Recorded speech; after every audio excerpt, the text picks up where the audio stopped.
Hey, what's up, Skyball? I'm here with Imagination Creation Films, and today it is March 25th, 2022, and it's Friday, and that means it's live stream time for you, and me, and them, and that one, and those over there, and if the cat people get a computer, it's for you. How are you? How is everyone today? How are you actually doing? Are you feeling good? Are you feeling nice? If you hear the extra sound you hear today, that's the vent fan right there. I've just got it turned on because it's a lovely day outside.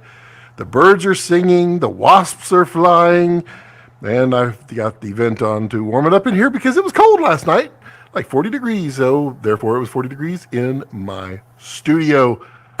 Welcome to the live stream, the little live stream that could. I hope it's live stream. It is live streaming. Yeah. So, what do we got planned for today? Just hanging out, really. I've got the puppy cam, but I got no puppy. He's back in the editing bay. I guess he's got his standards. He probably likes the carpet. But yeah, today oh, look, it says I'm live. Well, that's super helpful. I didn't know. I've got my enjoyable stick right here that I will not mention because I'll get demonetized the moment I do. It's kind of funny. So every week I get demonetized on these live streams. Something about it detects on my voice. It thinks I said something that I didn't, and it demonetizes me every week. I rarely ever say bad words on here. I try to keep it very clean, very family friendly, and I get demonetized. I don't know what it is. Last week, we had Carlos on, and Carlos got excited and let a few bad words fly, and it's perfectly fine. I don't care, but it didn't demonetize me. So I was like, I don't understand. What am I doing? What is it? Is it just me? Is it because Carlos is on here? They're like, oh, well, give the man the money, the 12 cents. But yeah, it's just weird. So we'll just see if today, if I say something so controversial that it demonetizes. I don't remember ever saying anything. See here, we got Ryan Z. First time tuning in live, but caught up on several of your past ones. Love what you're doing, Scott. Well, thanks, Ryan. Appreciate that. And then we've got Lewis. Lewis is first, and Lewis was not like first. Lewis was like 11 o'clock this morning first. That's joining in early. Let's see here.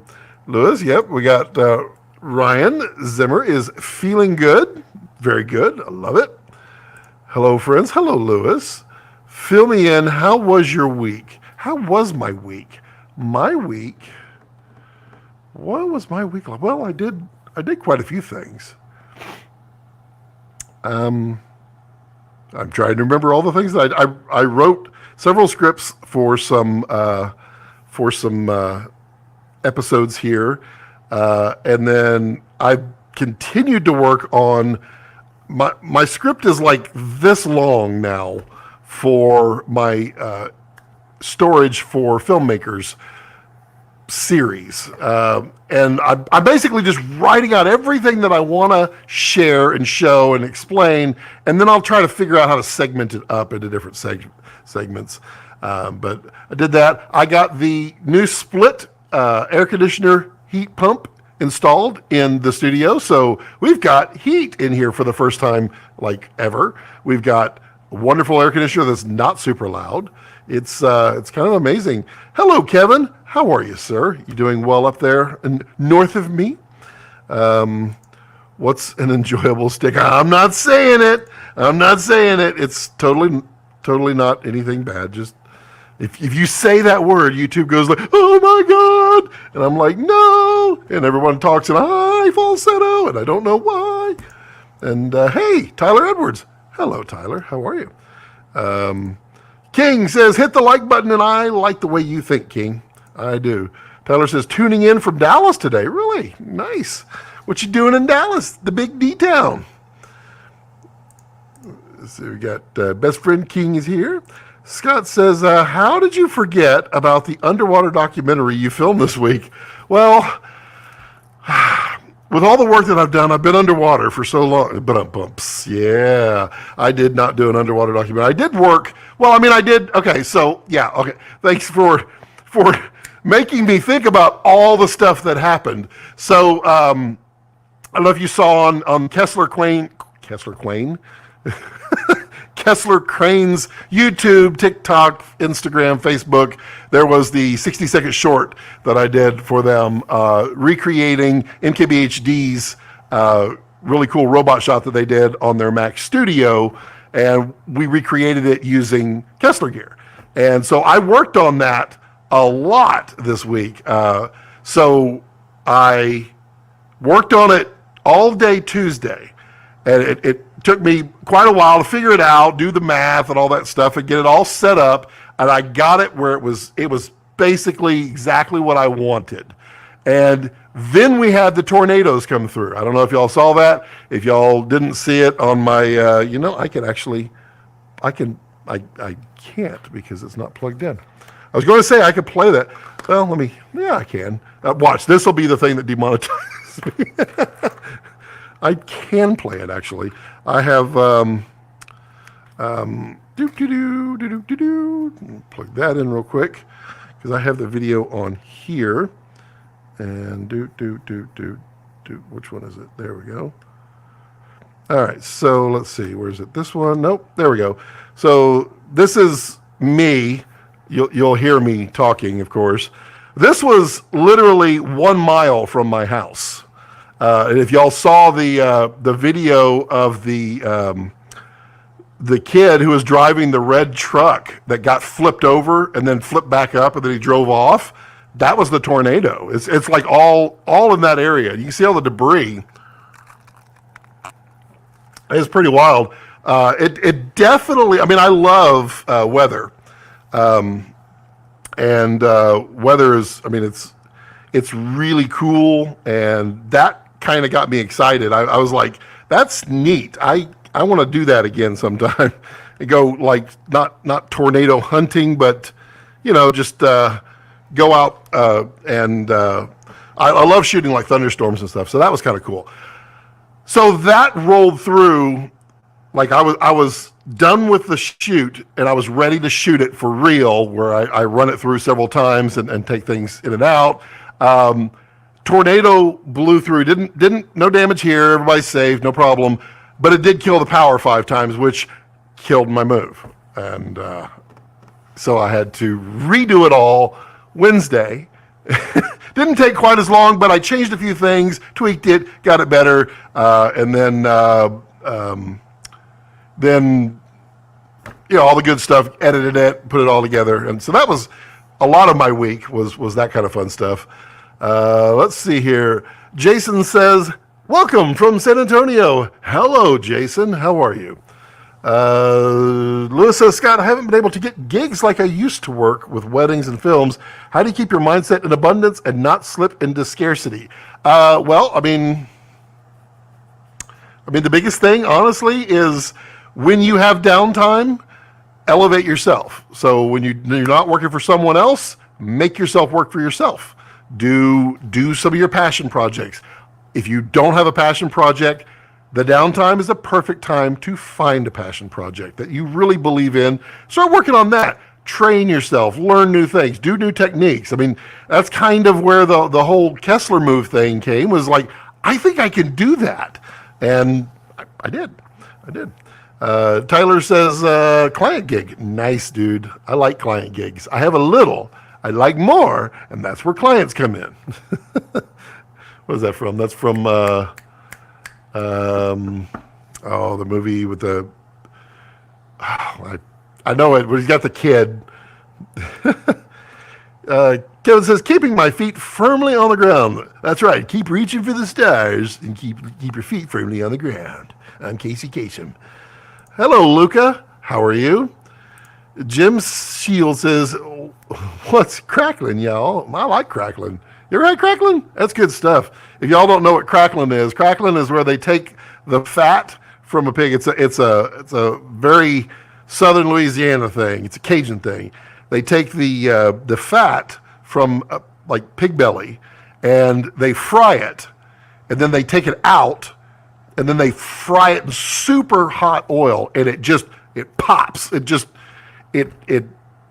weird. It fluffs up, and it's kind of like a pig hog rind. What do you call them? Can't think of the term, but the rind, the not hog rind, pig rind, whatever those things are. It's like that, but it's really, really crunchy. Really crunchy. That's crackling. Jim says, loved the Kessler promo. Thanks, dude. I had a lot of fun. And if y'all see any cool robot shots that y'all want Kessler to recreate, send them to Kessler. Just email them, message them, call them, do all the good stuff. Randall. Hello, Randall. How are you? Good to see you. Ryan, hello from Kansas City. Very nice. Very nice. King says, MKBHD robot shots are gimmicky. Nothing beats some sweet, smooth handheld shot. I don't know. I'm kind of partial to motion control myself. It's one of my things. Was that a real NATO or post VFX? That was absolutely real, and it was literally just we because the tornadoes were in Elgin, Texas, which is the closest town to where I am, and they were literally heading this way. We went down the road 1 mile. There is a back in the old days when they used to have coal, and the coal would go to the power plants. There's a conveyor line, but it's not there anymore, that went 30 miles and took coal from the mine to the power plant. It's not all closed up now. But the conveyor went over the road, so they put in a big tunnel. And so, like, pretty much the whole area just went to the tunnel because it's the safest possible place. And I was, of course, standing outside the tunnel because that's what you're supposed to do when a tornado comes. You don't get in the tunnel. You just stand outside the tunnel. But I was just totally, I mean, I could see all around me, so I knew if one was dropping down, I could immediately get to the tunnel. But it was just too cool to see. And, I mean, and thankfully no one was killed in the tornado. Some people got slightly injured, some property damage, and I feel bad for everybody like that. But I mean, I was very fortunate. Yeah, wild. Anyone here tested the visuals? Hello. Here we go. Anyone here tested their own SSD Thunderbolt 3 external RAID solution for Mac? The G Technology Shuttle SSD looks yummy. Yeah, Luca, I'm still working on the storage solution. There's a lot of options there. Now, Thunderbolt external RAID, I think you're going to find difficulty in getting data off should anything go wrong if you're using your own built Thunderbolt solution. The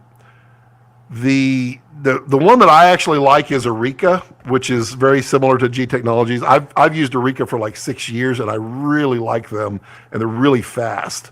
It is really cool, and the SSD stuff, it's honestly overkill for a lot of people. You don't need that much speed to even work. The Eureka can do, the way I have it, I have an 8 bay array with basically 100 terabytes in it, and I get regularly 950 to 1,000 megabytes a second. So I mean, that's pretty fast, and it's faster than red footage needs to be. It's faster than any red footage is. So it works really well for even multiple. I'm not even coherent today, apparently. Multiple clips of red footage on a timeline. Pork rinds. Thank you, Lewis. Thank you. Pork rinds. Why couldn't I? Pig, hog. Totally skipped the pork. So yeah, I think SSDs, it's not your bottleneck anymore. As long as you have fast storage, like somewhere north of about 750 megabytes a second, I feel is a really good speed for continuous editing. Obviously, a little bit faster is going to help. Anything below, I don't see anybody using really anything below 2 gigabytes a second ever. It'd be pretty rare. I mean, there's got to be a handful of people who be like, well, actually, I mean, there's a handful, but for the typical shooter, I don't think so. So yeah. Lewis says slider shots, muscles. Oh, you're right. There's always something to work on. Exactly. Kundana, I missed the Kessler ad. Can you play it again? I didn't play the Kessler ad, and I should not play the Kessler ad because it belongs to them. So it's on Kessler Crane YouTube. It's on Kessler Crane's Instagram, Kessler Crane's TikTok, Kessler Crane's Facebook, all the stuffs. Yeah, I'm really conscientious about using other people's stuff and playing other people's stuff because it belongs to them, and I don't want to take it away from them. Just like MKBHD's putting his footage in there, it feels weird. You know, I know it's right and it's okay, but yeah, I didn't do that. Can you send a link to the one you own? I'd like to check it out. Yes, I can. Let's get ready to rumble. I would like to go in here and we'll go to my dashboard. I need to pull up my live stream so I can get to where I can link all the good stuffs. Oops, I didn't click there. Video link. There we go. And now I will pull up Amazon. No, B&H Photo.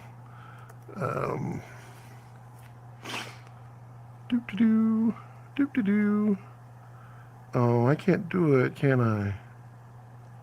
Or can I? Maybe I can, maybe I can't. I cannot, not in here. How was I doing it? That's weird. I was doing it in there. Yeah, let me find it. Hold on. You know, it's just a bunch of us just hanging out, swapping some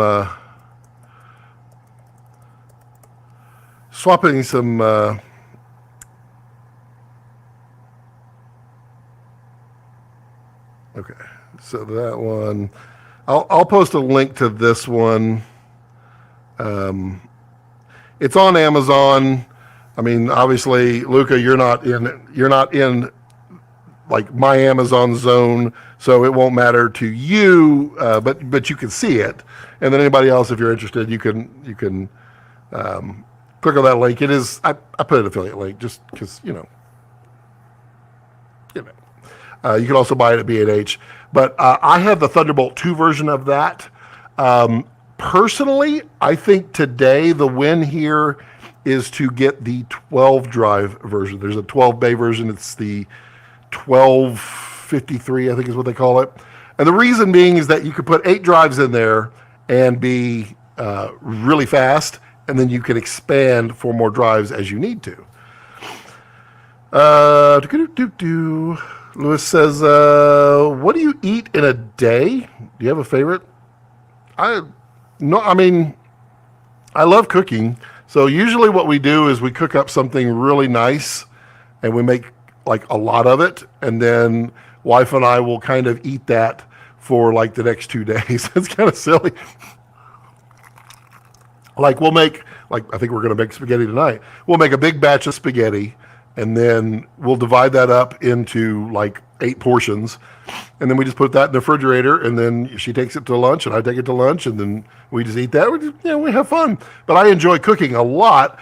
And I really need to get back to my cooking channel to share the love. But, you know, I don't want to share a recipe that's not like all mine, because I start with someone else's recipe, learn someone else's, and then I adapt to see how it goes.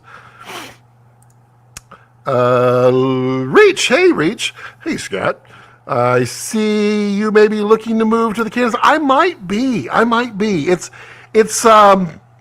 here's my thought process. So I have, currently I have Komodo, I have Dragon, I have A7S3, A7R3 back here, and then the Sony little guy up here. These two are E mount, and I have E to EF adapters. Dragon is EF, but Dragon is going to be sold very shortly. Komodo is RF. Raptor, which I'll be going to, is RF. And then the Canon is RF. I have all EF mount lenses, so that means I can use things like the Canon adapter with the breakthrough variable ND, and I could use it across the board. I could use anybody's variable ND that goes from RF to EF mount. So I can really take advantage of that. The other thing that was interesting to me is it shoots 8K, which I like. And my nose is going to itch because I haven't shaved my mustache hair, so they're going to make me itchy all day. The 5C is it's 8K. It shoots in a RAW format, which is not that big of a deal. I mean, I wouldn't shoot the A7S with RAW. I shoot Komodo RAW, and I shoot Red RAW because that's the best RAW. But it shoots 10-bit 422, which is a great image for most things, especially web-based stuff. But then on top of that, it gives me the potential of time-lapse. So I use my A7R III for time-lapse because it shoots 8K time-lapse. And the A7S III, I like the low light. So the 5C seems to have all the checkboxes in the right spot and a few that these two don't. But it's missing two things that I'm just not sure how important they are to me right yet. One of them is the internal IBIS. And before, it was never an issue. But I've gotten so used to the A7S III and its fantastic IBIS that I'm like, I kind of like it. I'm kind of potentially missing that. And then secondarily, the low light capability. So I don't want to lose that either. Lucas says, by the way, I bought the solar power battery EcoFlow Delta Mini 160 solar panel. It's great. It can handle pretty much anything in the house. And I've tested the Aperture 600D and the P300C, 50 minutes on battery. Excellent. And that's a lithium, right? I don't think EcoFlow makes anything but lithium, but if you buy a lead acid or an AGM version, remember you can only drain those 50% or you kill the battery. 5C is hard to beat. It's true. It's Beyond Nick. Hello, Beyond Nick. How are you? Let's see here. Kadana says, I am planning on buying a MacBook Pro. What do you recommend, M1 Pro or M1 Max? I'm not sure if they are good enough to edit and color grade raw footage without proxies from Red Komodo and VRaptor. Okay, so I had the MacBook Air M1 with 16 gig of RAM, and I had the thermal mod done to it, which is basically you're connecting the heatsink of the processor to the case. Basically keeps it from thermal throttling. I was able to edit Komodo footage. I would basically drop it down in resolution. You put it on 1080 timeline and drop it down in resolution. And then when you export to full res. It comes out of Resolve at full res. I did that on the M1. So it was pretty nice. Now, it struggled when you had multiples. It struggled when you had noise reduction, that kind of stuff. I went with the M1 Max, mostly because the extra GPU was something that I was going to notice. Also, the extra amount of RAM. I went with 64 gig of RAM, and you can't get 64 on the Pro. The reason I went with 64 is that when I put the Raptor footage on the M1, it could not play it. I mean, it was really struggling. That one required proxies to do anything or optimize media. But when I exported it out in 8K, it was consuming 40 gig of RAM, of which there's only 16 in an M1. So immediately I knew it was swapping all that to the hard disk or the SSD. So immediately I knew that 32 gig max on the Pro was not going to work. So 64 is what I settled on, and I got the M1 Max, and I got it in the MacBook Pro. Make sure you get the 16-inch, not the 14-inch. I know people want the smaller size, but the 14-inch thermal throttles a lot. You will never get pure performance. If you're going to get the 14-inch, then don't get the 32-core GPU.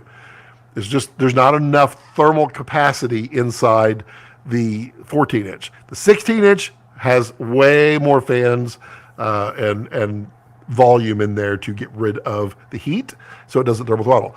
I am back there running M1 Max all day long. It's my main machine. I edit on it all day long, 6K, 8K, 4K, all day long. I don't complain about it. I was really interested in maybe a studio, but at the price, not sure it's 100% worth it. If you're looking at the studio, get the 64 gig, 48 core Ultra, but not the 64 core or the 128 gig. I don't think anything is optimized for that. So yeah, there we go.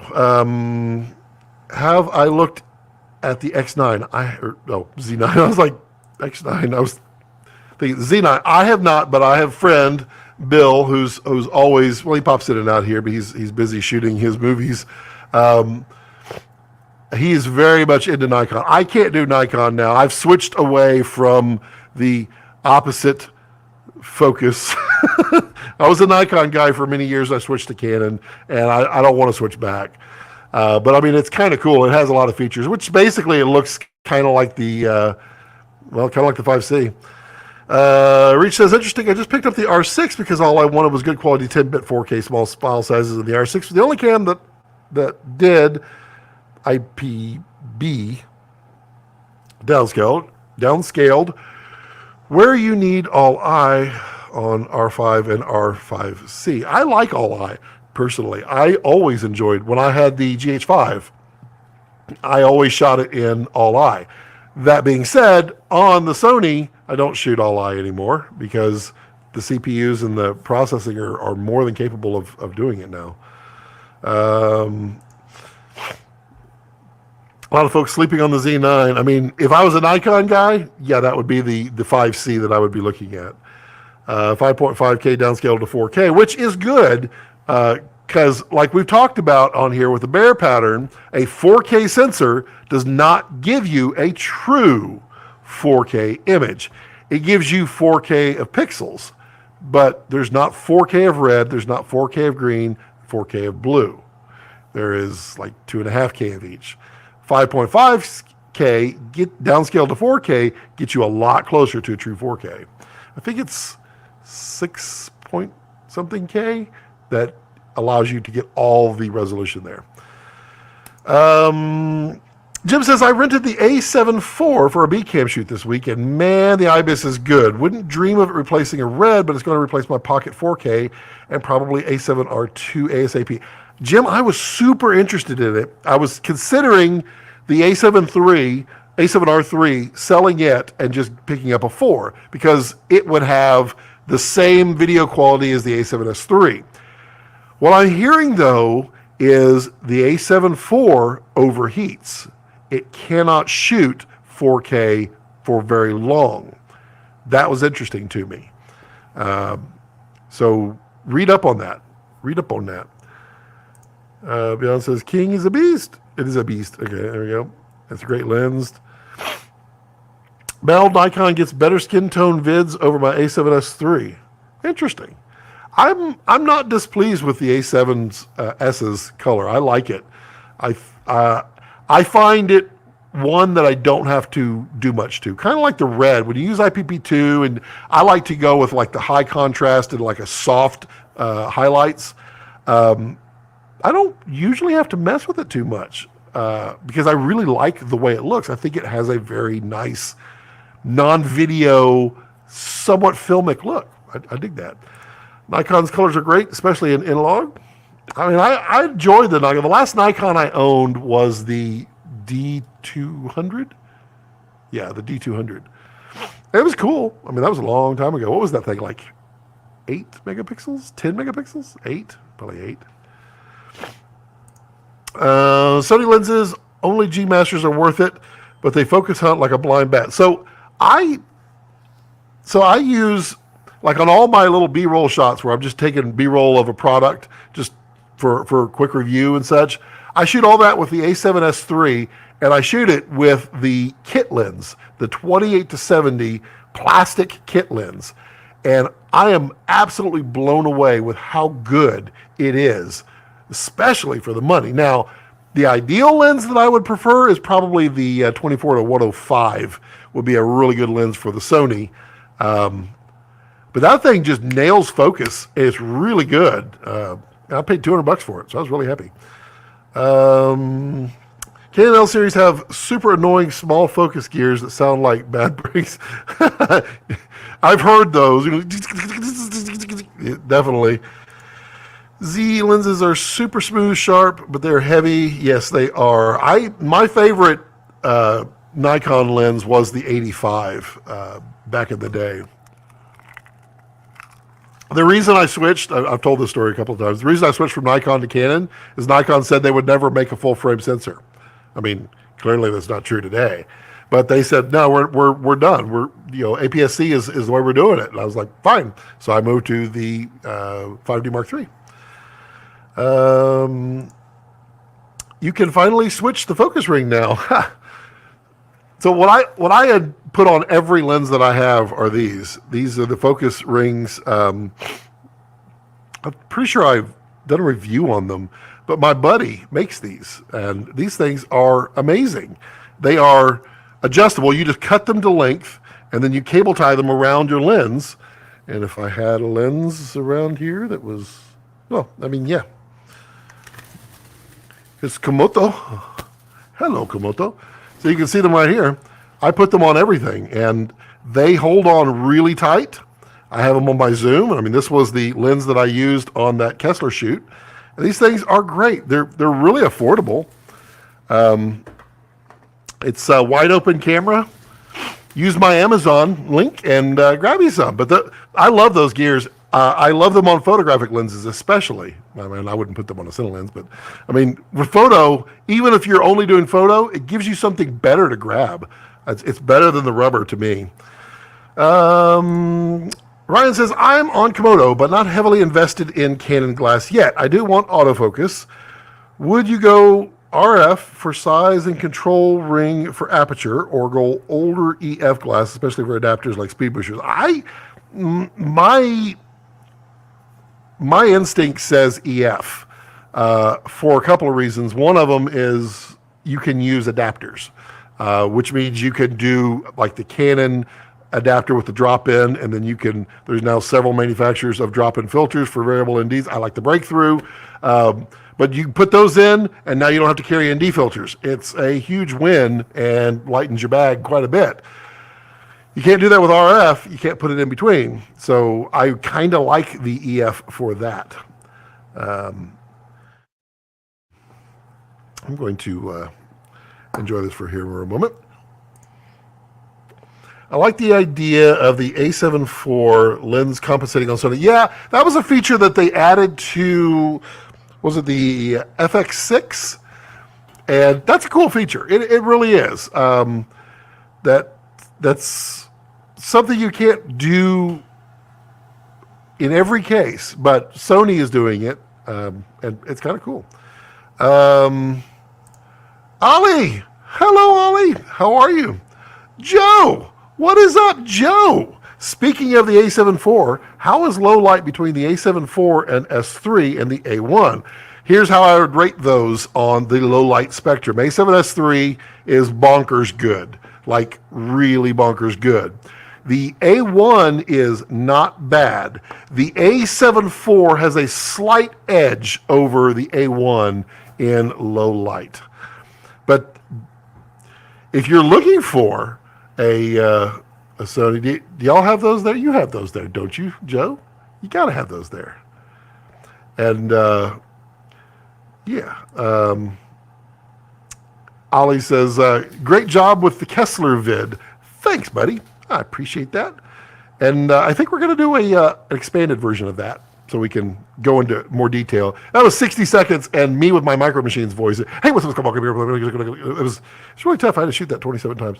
Okay, so yeah, if you're looking for a Sony camera, reach out to Joe at Film Tools. Joe's a great dude.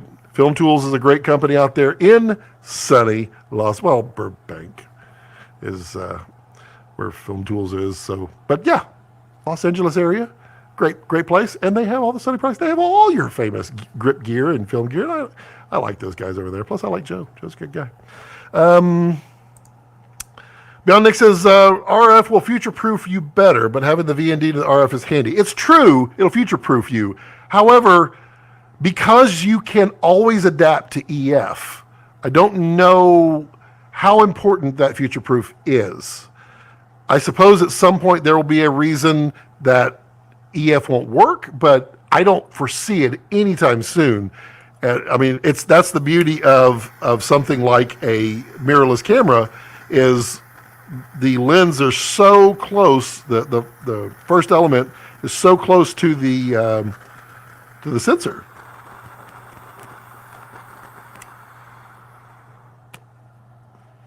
that you can use an adapter and use glass that was designed for mirrored. Yeah.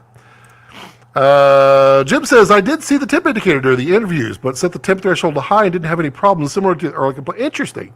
So I didn't hear them talking about the temperature sensor. Now, I had to do that on my little ZV-1. I had to turn it on high. I learned that lesson a long time ago with the Sonys. And it never shuts off. It records forever, which is kind of cool. But it will throw up the warning, but it never shuts off. Thanks, Nick. Let's see here. If Vincent LaFerre was a Nikon shooter, things could have turned out way more. That's interesting. Ollie is here. Ollie is here, our official timekeeper and the helper of the chats, keeping all those Russian troll bots out. John Nick says, what are your thoughts on the breakthrough filters? Do you think they'll be released to the mass market? I feel like they're vapor. I completely understand you. So I can't say what I know because that's not my place to say. What I can say is they are not vaporware. I do completely understand everyone who is various levels from concerned to absolutely irate at the length of time. They are ramping up production, and they are coming. They really are. And I promise you, I would not say that if it was not true. So they are coming. I don't know exactly when, but I mean, it's not supposed to be that long. I mean, I have a production run version over there, and I mean, it exists. Let me see here.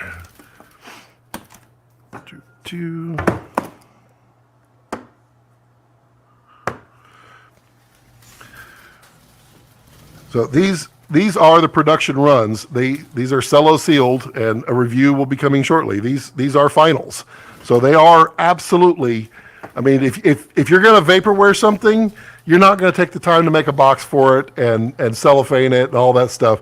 And I mean, I know the people at Breakthrough. I know the owner, and he's a good person. He is not trying to screw anybody over. So I understand the frustration. They're just not really good at communication, sadly enough, because they're more engineering nerds than marketing. And it shows, sadly. It shows good on the products, but badly to the external. So I feel you, Nick. I wish I could tell you a firm date, but I can tell you that they are happening.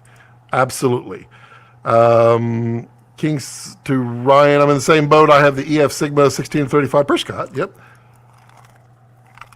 And the EF Sigma 35 1.4. I like the EF Sigma 35. That's a nice one. I like the EF Sigma 20 too. That is not 22, but 20. Canon seems to be doing heavy lens compensation on their lower end RF glass. For instance, the 16 millimeter is a different beast on Komodo versus R6. Interesting.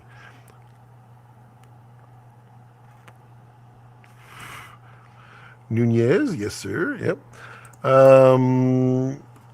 Ollie says, what up? I am thinking of skipping RF glass and just getting Otis and Milvus glass. I like Otis glass. Milvus glass, I kind of did like and didn't like. I started collecting Milvus glass I guess maybe it was when it first started coming out, like 4 or 5 years ago. And I bought like 3 or 4 of them. And I stopped liking them. I didn't want to shoot with them. It was kind of odd. And I ended up selling them. Maybe it was like a gut check. Maybe it's like after shooting them for a while, I was like, nah, not interested. It didn't turn me on. I'm curious about that, actually. What are your thoughts on to Reach? Okay, gotcha. Reach says, I'm in the middle of working on tests with the R6 and Komodo, specifically on the lower end glass, 16mm 35 and 24 to 105. Cool. And Reach has got a good channel out there. You'll go subscribe to him. Lewis says, is there such a thing as future-proof? Well, no. The Mac Pro wasn't that future-proof 2 years ago, and Ultra is so much more capable for web. Yeah, I mean, future-proof is not indefinite. There's no such thing as future-proof. But there is, like, short-term future-proof. For instance, Red Dragon. I mean, I bought it originally in 2015. 2015? I'll look it up. Let's see here. Red Digital Cinema right there. And I bought it. Your red shipment is on the way. No, that's not it. No, not that one. Right. Firmware. Maybe it was 2016. No. Successfully registered. 2015. See, I've already got it then. Okay, so it had to be 2015. Yeah, because 2016, I bought it in like March of 2015. And that, to me, is a good definition of future-proof. Because here it is, 2022, and I still shoot it. It's still a great camera. Now, it is being sold only because I want to move to this latest build that I was using with it. The IRX lenses, the Bright Tangerine follow focus, the Kessler quick stand, the Bright Tangerine Viv on the top, and the blue shape battery on the back. Fantastic, and breakthrough filters on the front.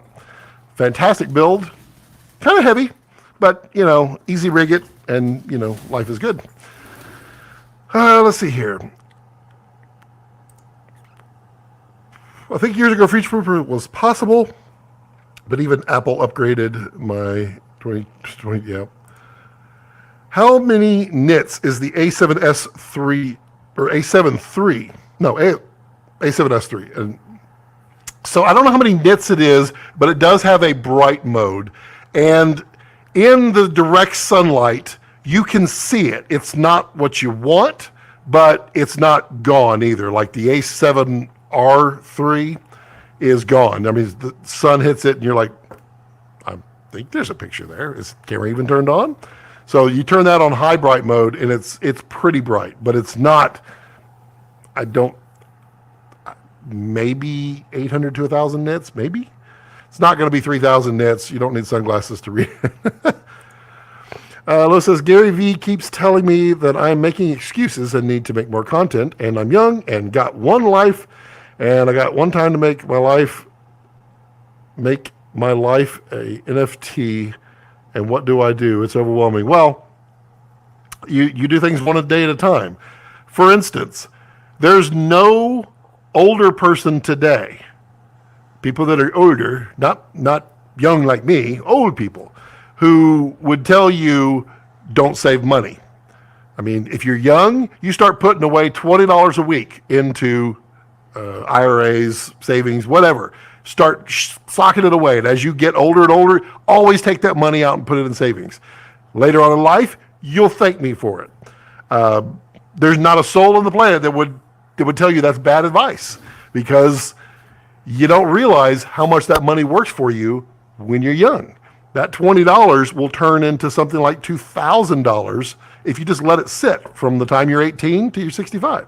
Same thing with making excuses for. I mean, I'm God's gift to excuses, so I feel you. I procrastinate like the best of them. But you gotta push through, make stuff, do stuff, put it out there. Again, artist's work is never finished. It's simply abandoned, and just abandon it to the world. I would appreciate you updating us with reach. Okay, there we go. Dragon is the epitome of future proof. Still beats most cams 8 to 9 years. I mean, it still has one of the best looking sensors, period. And I mean, Dragon is beautiful. You just need to feed it lots and lots and lots of light, like a lot of light. It loves light. Lewis says it's overwhelming with all the content that's out there. But I mean, Lewis, how did you find me? I mean, you found me, and I'm putting stuff out there. So clearly, there is a market for every person. You found me through Carlos. How did I find Carlos? Clearly, there's a market for everyone. Don't kick the can down the road. Kessler is also the epitome of future. But yes, I agree with that, Holly. Kessler, I mean, I still have the original stuff. I don't have the first. I don't have the first piece of gear that I bought was the pocket dolly. But Jim, in the comments, Jim bought that. Jim, do you still have that, or did you sell it? That's way back, and it works like a champ. And then I bought their big jib, and after setting that up a few times, I was like, I asked Ryan Connolly years and years ago. I was like, hey, if you had to choose between the KC12 with its awesome 12-foot reach and the Pocket Jib Pro, which one do you get? He goes, the Pocket Jib Pro. I'm like, but 12-foot reach. He goes, Pocket Jib Pro. I said, but Ryan, the 12-foot. He goes, trust me, dude, you won't use the 12-foot more than once, and then you'll hate the fact that you have to put it together all that way. And yeah, he was right. Y'all listen to Ryan Connolly. He was right. So I bought the Pocket Jib Pro. Ollie says, compounding interest, baby. Exactly. Compounding interest is the key to success. The key. And it doesn't compound short term. It compounds long term. Same thing with working on your video and your skills and your putting short films out there and all that stuff. Don't talk about it. Do it. Put it in the back. It's compounded. All the work stuff that you do now, if you continue to do it, will be worth, not it, but the work will be worth more in the future. I found your Carlos. You're right. Yep, there you go. Beyond Nick says, got my Ronin 4D in this week. I've been blown away with it. Interesting. That is a camera I can't wrap my head around. I get it. I understand it, but I can't replace a camera with it. I can only add a camera to it. Now, I believe at some point you'll be able to take that head off and stick it right on a small camera body, and you'll be like, hey, look, I've got the same camera, but now it's small. When they do that, I completely can see it replacing cameras. But in all of the stuff that I have, I wouldn't get the 4D to replace anything. It would only augment and supplement. It's tough, but yeah. And there's Jim. He still has it. There you go. The Pocket Dolly. And that is like, I bought that 2014, 2015, so way back. It's Kessler gear. That is the epitome of future proof. Epitome? Is that right? Am I saying that right? I don't feel like I am. But found you from Carlos. Who found Scott from you? Scott is right. There's a market for everyone. Exactly. Ronin 4D is a wild camera. I'm very curious for version 2. I don't think version 2 will be version 2. I think version 2 will be 1.5, and I think it'll be another body that you can stick it to. And then it becomes a really seriously cool camera because now you just start, quick attaching it like a DeWalt drill.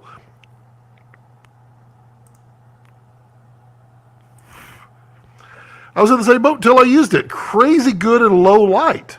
Interesting. I have not seen any low light footage from it. That is, what? Is that literally how that is? Epitome. Wow. How did I miss that? I guess I've never seen the word epitome written out. Wow. Yeah, epitome. Yeah, it makes perfect sense. Now it makes sense when you say it's the epitome of, yes. That's epitome. Now I'm using epitome. That's my word. Epitome. Everybody's like, Scott, dude, it's epitome. It's epitome. I am watching from my couch at a 77-inch OLED. This is the way to go. But I'm only 720p because I'm really cheap and don't want to pay for the upgrade on StreamYard. But OLED is nice. I hit you up earlier, Brandon. I was going to see if you had time to do a Zoom call on it. Wow, I caught up to all the comments. No, I didn't. There's one.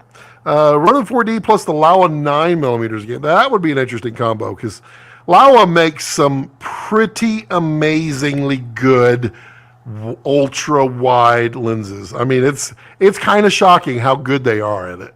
I mean, it's not. I mean, I guess you got to be good at something, and they're really good at that. But those zero distortion lenses are slick. Trying to create that haze in here, but I mean, literally the vent is right up overhead. So it's like getting sucked right out. And I did that on purpose. Brandon, you've beaten me by 17 inches. Well, now, in here, I have a,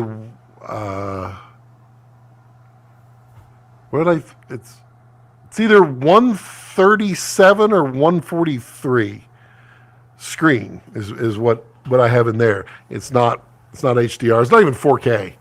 It's 1080p, but it's bright and it's good, and I like it. I like it a lot. It was funny because when the projector died, we were sitting there contemplating. We're like, do we buy another projector? Because I would really like to have 4K, and I'd really like to have some HDR, but those HDR projectors are way up there. And we're like, you could buy like an 82-inch screen for a few $1,000s. It's still cheaper than a projector. And then we went and measured, and 4 of those TVs fits in my screen. And we were both kind of like, my wife and I were like, yeah, that seems really small. And it's not. It just, you get so used to a big screen. Yeah. I just used their RF 7.5. Wow. I mean, that is so incredibly wide. I mean, it kind of looks behind you almost. Oh, you messaged me back. Well, I waited a bit, and then I moved along because at some point I was like, I'll just finish watching my movie. I was watching Revenge of the Nerds 2. Let's see here. I can send you some test shots. So yeah, send them. Oops. Andre, thinking of establishing a media company in my country up for a tough ride. Do it. I mean, you don't have to start a media company. Start working for someone else. Just get on set. Whatever set is, shoot stuff, whatever it is, and get comfortable with everything. Then when you feel like you've grasped it all, then you can start your production company. So you don't have to make it difficult or stressful. Just take it slow and learn everything you can. I mean, if your eyes are open, you're learning something. So be around people that you can watch, and yeah, it's cool. Brandon says, I was lucky enough to become one of the testers for the Laowa on that lens. Right? Yeah, Laowa's really good. Excited to see their anamorphics. Yes, indeed. Who's your contact over there? Is it Kevin? Ryan says, my 1080p Panasonic Plasma still shines to this day. Even the newer Vizio 4K HDR in our living room. I liked Plasma. Plasma never went anywhere, though. It was so sad. OLED is the dream, as well as micro LED, micro LED. And then OLED 2, I was reading about that. That's some cool stuff. Interesting. King's like, I still have my Panasonic Plasma too. Can't beat it. We'll get an LG OLED. Yeah, the LG OLEDs are like the king. Has anybody tried that affordable LG? They have a new line that's like $400 less than the standard. The standard is like the C series, C1, C whatever, and they have a new one that's like $400 less, and it's not quite as bright. But I mean, it's OLED for like $800 entry. That's pretty amazing. Jim still got his Panasonic Plasma too. CD OLED looks like a game changer too. Yes, I'm very frugal these days, and so I don't get to buy as much stuff as I used to buy back in the day. So I haven't kept up on everything. I buy pretty much everything that I need. I mean, there's some things that I want, but things that I need to make more money is where I tend to spend my dollars these days.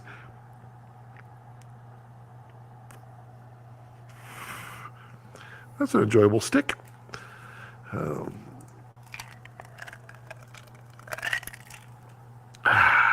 Yummy. Let's see what else is going on. Who's got things to say? Oh, he's shooting film? I don't know.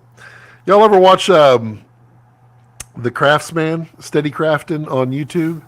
That guy, he's like, I don't know, I'd call him the Cajun Mr. Rogers. I don't know if he's Cajun, but he has like that really strong Southern Louisiana accent. And that could just be an act. I have no idea because we never see the person. We only see his gloves and his puppet. But his channel is really fun because he just kind of, how y'all doing out there? We're going to talk about a little bit how we do this thing. And he just, it's so soothing and I enjoy it. He's really cool out there. King says, Scott, I keep seeing more talks about the Komodo 2. People are getting impatient. Well, they need to just stay patient because I don't think, I don't know. I don't think it's coming anytime soon. Last week I made the statement that I thought that the electronic ND for the XL was probably going to be catered to the XL first and then later on released to the other one. And I got a message promptly that said, nope, you're wrong. So I'm wrong. So so I don't think Komodo's coming anytime soon. I mean, in my eyes, and this is my opinion, and kind of the way I think people would look at it is, if it's still back ordered, why would you come out with a new product? I mean, why? What's the point? Do you think the breakthrough variable ND still has typical downsides of the variable ND? Well, no. So that is the cool thing of the breakthrough. The variable ND does not have the downside. There is no X pattern that shows up. He figured out how to beat it. It has very little color cast. So, I mean, every ND of any kind has a color cast. The question is it manageable and is it variable? And excuse me, the breakthrough variable does not change its color cast. It has a very slight color cast. It's not bad at all. Very, very get rid ofable. That's good. Epitome. And it's very easy to get rid of that color cast. The Canon, when you go to like higher stops on it, then it starts to just really go nasty in a color cast. The breakthrough does not do that, and that's really what's cool about it. That's what I really like about it. And I mean, I use it on Komodo all the time. What was the name of that channel? Or actually, you said Chanel. Since I'm mispronouncing things today, I'm going to pronounce that properly. What was the name of that Chanel? It's Chanel number 5. No, it's Steady Crafton. What's his name? Steady Crafton, and he's the craftsman. I guarantee if you type in Steady Crafton, you'll find him. He's like, because you never see him. It's just his weird little puppet dude, and his hands are always wearing nitrile gloves. So it's like, who are you? You're this mysterious person, and it's kind of an allure. Yeah, Komodo 2. People are impatient for Komodo 1. Yes, exactly. That's exactly the point. Epitome, says Lou. That's the same thing my wife does. She sees the word elite and she says elite. And it just cracks me up every time. And epitome is going to be my new one, even though it's epitome. But I shall always now refer it to as epitome. King says, Ali, Komodo shipping time frame is much better than it is. It's still a few weeks. I think it's like 4 weeks now people are doing, which is not bad. I mean, Sony, you can't get a Sony right now. It's impossible. Lewis says, super grateful. Thank you, Scott, for all the good vibes. Yes, Lewis, I am the epitome of good vibes.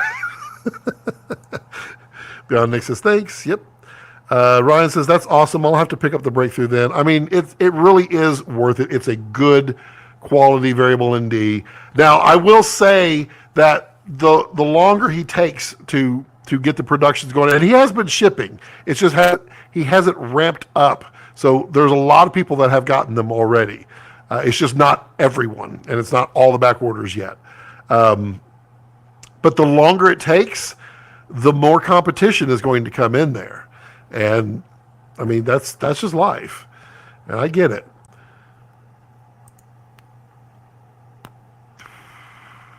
Are you?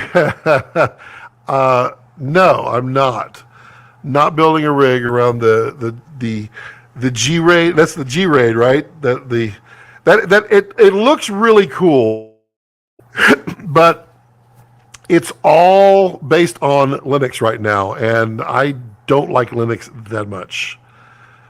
The the epitome of mispronunciation. Yes, indeed. Wait, why is Sony backordered? Because supply chain.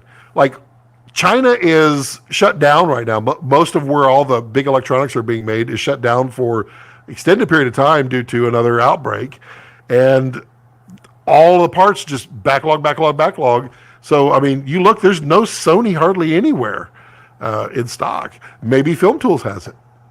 Give Film Tools a call. Tell them Scott sent you, and I get nothing, but tell them I sent you.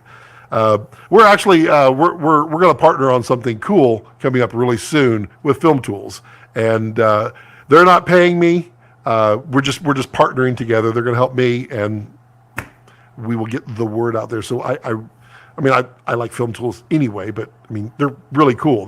They really are helping me help you do cool things and stuffs. Brandon says, dude, it's nothing compared to the Canon RF glass. The 28 to 70 has been back ordered. Says that's true. I mean, my friend that has one, he bought his off of a friend, and I mean, no one could get him at the time.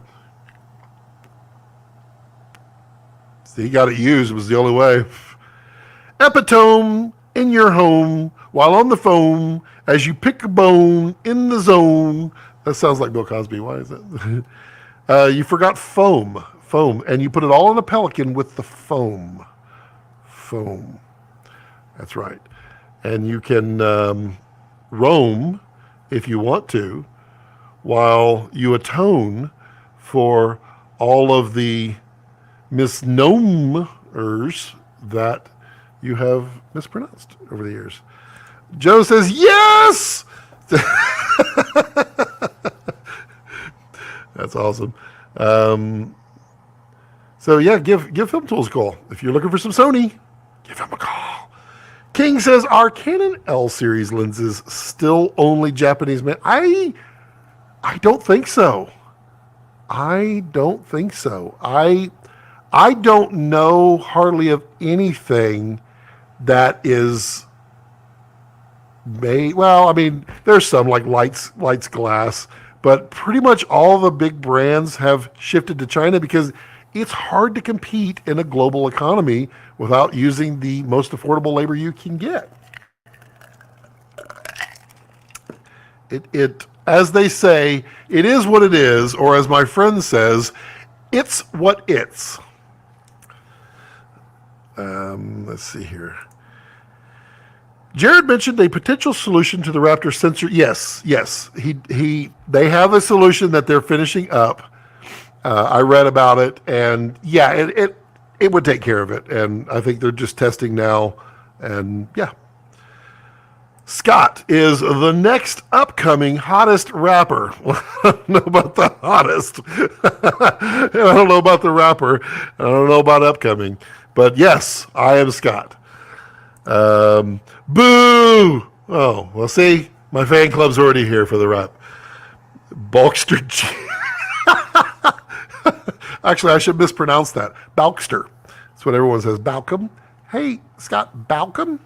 Yes, let me walk and talk and chalk this up to technology. It ain't what it used to be for sure. Yeah, I mean, unfortunately, if you're not present and you're not controlling everything about it, it's very difficult for you to get the consistency and the build quality. Now, some people have done it successfully. LG has successfully done it.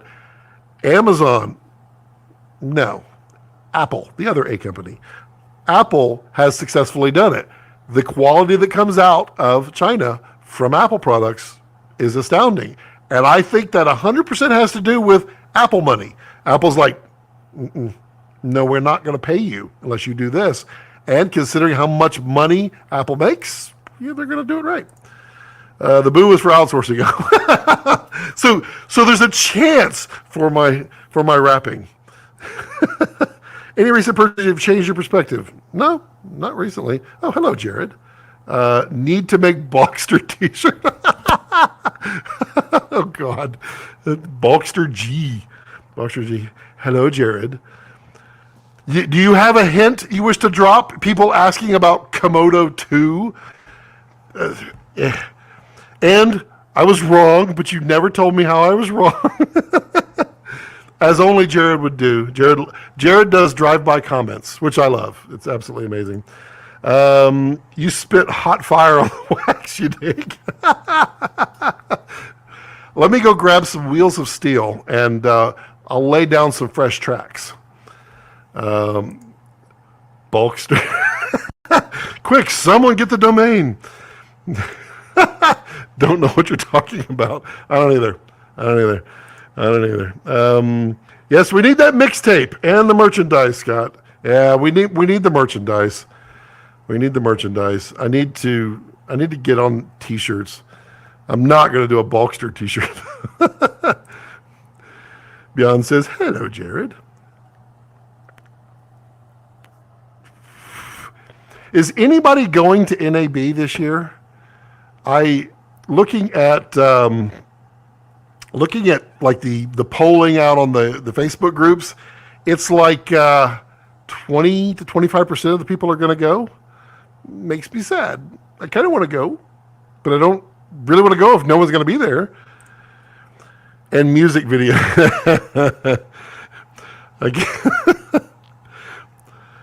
Yeah, I need to finish. There was another music video I was working on, and I need to dedicate some time to it. The Kessler Roll Parental Advisory Edition.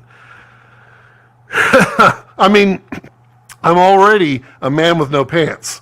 That is now my my persona, or as I would call it, persona.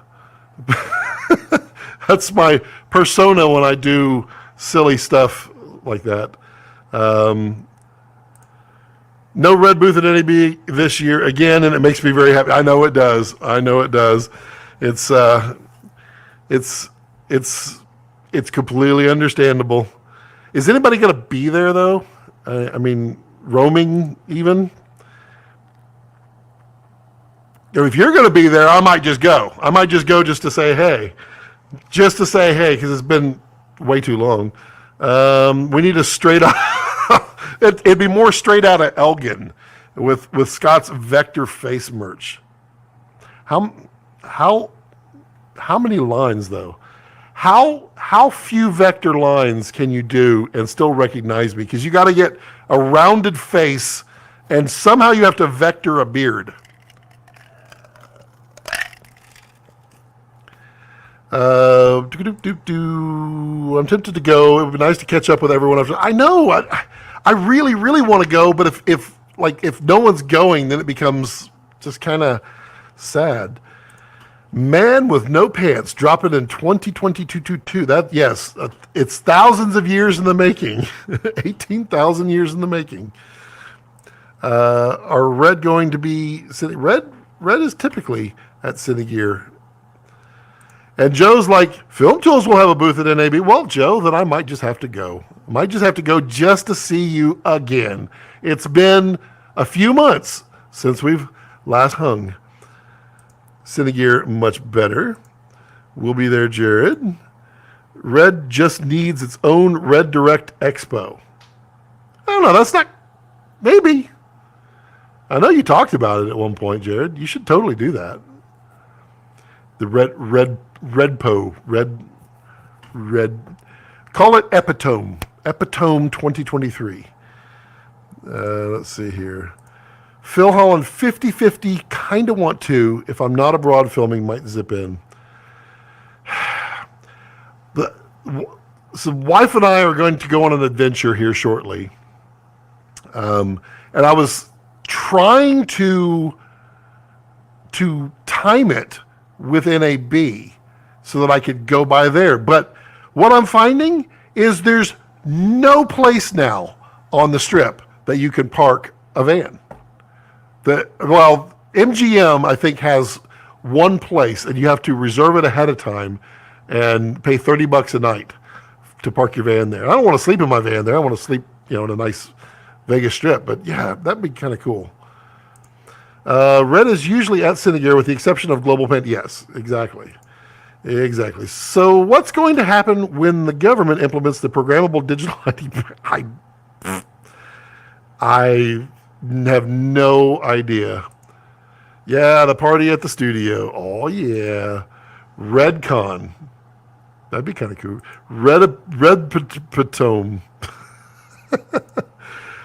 I'll have an open bar for you guys. Phil and Balcom. It's Balkster. It's copyrighted now. Balkster. Scott, what are you using for sticks these days? My main sticks are the Arrow, the Miller. I use the Miller Arrow 15. I'd like to have some carbon fiber sticks for it, but that thing has done so well over the years. And I build out my Reds fully rigged, and it has all the capacity in the world. I'd really like to get to a 100 millimeter ball at some point with some carbon fiber sticks. I'd like to get to an O'Connor, but I also backpack this stuff. So yeah, O'Connor backpack is not as fun. Can anybody go to? Yeah, you can, Brandon. Absolutely. Go to NAB. Literally go to nabshow.com and then scour a brand. So almost any brand, not the bigger brands, but like smaller brands like Lawa. Well, Lawa may not be going, but anybody that's going to be there, they'll have free entry. So you use their code and you get free entry into the exhibit floor, which is really all that anybody cares about is just going to, it's the networking, and man, y'all are going to make me go to NAB. It's it's all about the networking to me. I just love hanging out with my friends and meeting new people and connecting people with screen names and things like that. If someone else controls what we film and say, well, I mean, Randall, people do that now. They're called producers and they're called directors and production companies and studios. And everybody has a boss. We need a red day, but more like a red tri-day. Yes, but not a red ray. Redcon. That would be a great event. Yeah, it really would. These guys are like right next to each other and they're saying, hey, yes, sensor stitch thing coming. Excellent. Excellent. Red day. Jared. That's what we need. We need an amusement park rides at Jaredland. That's awesome, Holly. Just that'd be hilarious. Just watch your live show with Scott about film color. Thanks for Phil is a wealth of color knowledge. And if anybody doesn't have the film color, then go check out filmcolor.com. Go phfx.net or com. One of those. PHFX, search for that. Search for Film Color spelled with Phil. Check out Film Color because it's really good. Really good. Dude, that's awesome. It is. Anytime, Ryan. Big thanks to Scott for getting me out of the cave for that. Phil, you're always welcome on here.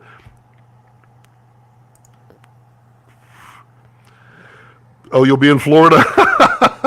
Well, now, Brandon, we have to make these things. I'm looking forward to Aperture and Kessler announcements. Well, Kessler doesn't go to NAB either anymore. Aperture will be there, I'm pretty sure. I know what okay, yeah. Aperture announcements. Those are cool. Those are coming really soon. Kessler announcements, we'll see. We'll see when that happens. Let's see. Beyond Nick, so true. I spend more time networking at events like NAB than actual time going around the show. I literally spend one eye looking at gear and the other eye looking out for people that I want to say hello to. Oh, yes, fireworks. Fireworks. I love the fireworks. The one year the fireworks happened and I just ran up and put my little GoPro down right next to the fireworks and did a vertical shot. That's cool. Oh, that was the year, Phil, that you got to launch them. Jared's like, Phil, get over here and light these. Phil's like, okay. If you want to see what that looks like, go to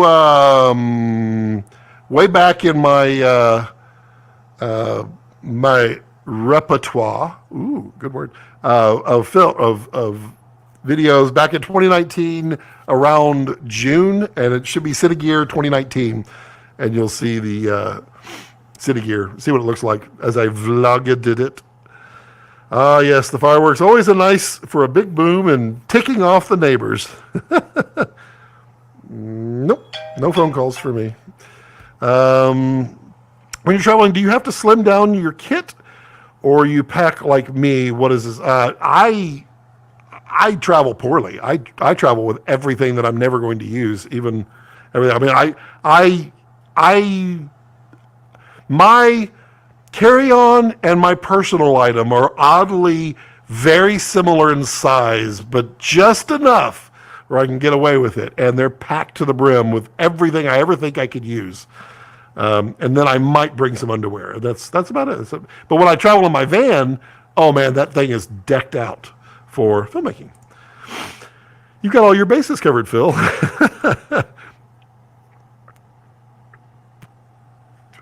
Hope to meet you at NAB one day, Scott. Yeah, absolutely. Luckily, our neighbors are right there with a match in hand. It's true. And you have a big neighborhood. Before film color, life was in black and white. Well, it was subtle shades of factory.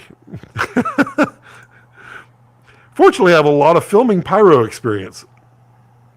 I want to play more with fire. One of the first things that I shot when I got my Dragon, the original Epic Dragon, and I wanted to shoot 300 frames a second. I want to know what love is. I wanted to know what it was like. So we had a recliner that died a bad death. It broke badly, and I'd replaced it. So I took it out there on our burn pile. We burn all the wood around here, that all the Yopon stuff, and I lit it up. Well, I covered it in diesel, and then I lit it up, and then I filmed it at 300 frames a second, and it was pretty glorious. It was pretty. I wish I'd have learned about black shading first, though. I probably should have. Although now I could totally denoise that. I need to go find that footage. I have it too. I keep everything. That's why I have terabytes upon terabytes of hundreds of terabytes. I wish I had your neighbors. How do you keep yourself enjoying the process of filmmaking? How do you not keep yourself enjoying the process of filmmaking? Is it during pre-production, post-production, or do you love it? I love it. I mean, anytime I'm doing anything towards the creation of something, oh, I am in heaven. I'm in heaven. Epitome is all the words that you could say. Yeah, I mean, put yourself in a filmmaking mood and do it. I mean, honestly, one of the things that I do, and maybe I should share it out one day. Spotify, I have a film scores Spotify. On Spotify, I have a film scores playlist where I just add film scores. I don't like the like normal tunes with words or anything like that. All those come out. But any of the underlying films, the feeling of the music in a movie, it all gets added in there, and there's like 5,000 songs. And literally, when I come into the studio, like the entire time I was setting up that Kessler shot, I was cranking it up. I have my Bose little speaker. That thing cranks so good, and I crank up film music, and I literally will just transition into the mind of a filmmaker. All of these, I'm picturing what was the shot for that movie, what was the feeling, what was the emotion, all based upon the music. It's a great way to get into a spirit of it. Filming welding is, but be careful. Don't let those sparks hit your. Always use a clear filter in front of any filter that you're using, because that will damage your lenses and your coatings. Ask me how I know. My brother has a metal shop, and I always go, hey, I need to shoot some welding. He's like, okay, I've got stuff I can weld.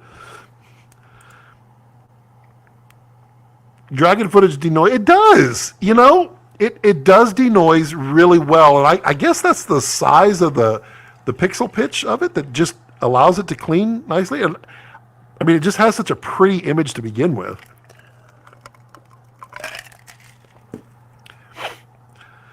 Let's see here. How do you even film welding? Coke bottle filters.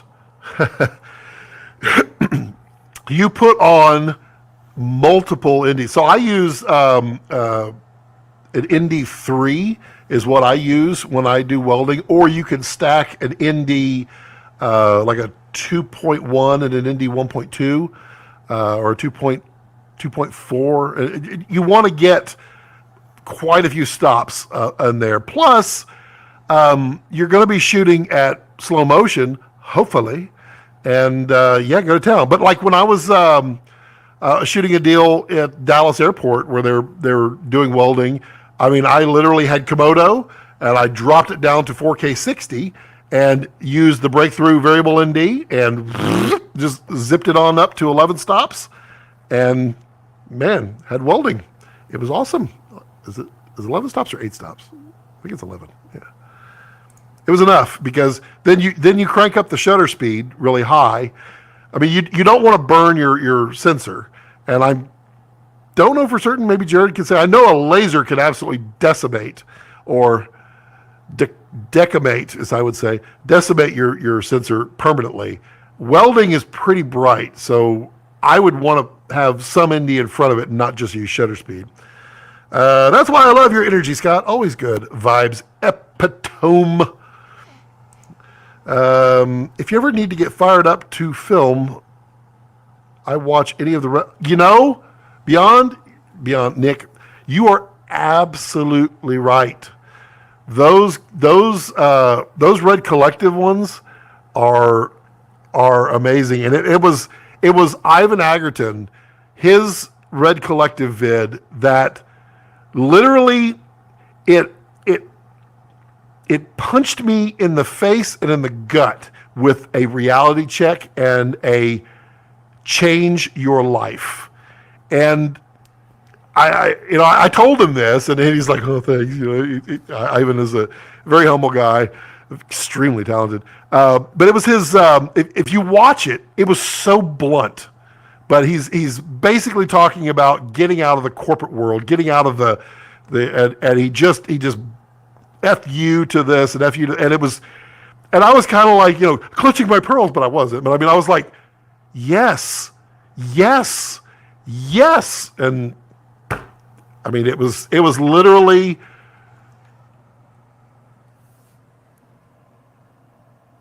what was that? Something flew. It was literally the kick in the butt that I needed to get me to, well, where I'm headed today. I'm not there yet. It's a long road. I've only ever disliked being on set with rude people, but still, you just kind of phase them out. Don't surround yourself with negative people, but there's always something you can learn from somebody, even if they're rude. Honestly, I may have been lucky you didn't have any filters in place, and Raven and Komodo handled it beautifully. ND plus optical clear, yes. The optical clear is to protect your ND. Molten metal stuck on your front element. Yes, exactly. An optical clear. Find a water white optical clear. It's very nice. Hardcore ND plus 24 millimeter GDUs. Yeah, those GDU lenses are slick. They're dummy proof. They're just slap it on there and you got a small form factor and away you go. I'm going to go listen to film scores in the shower.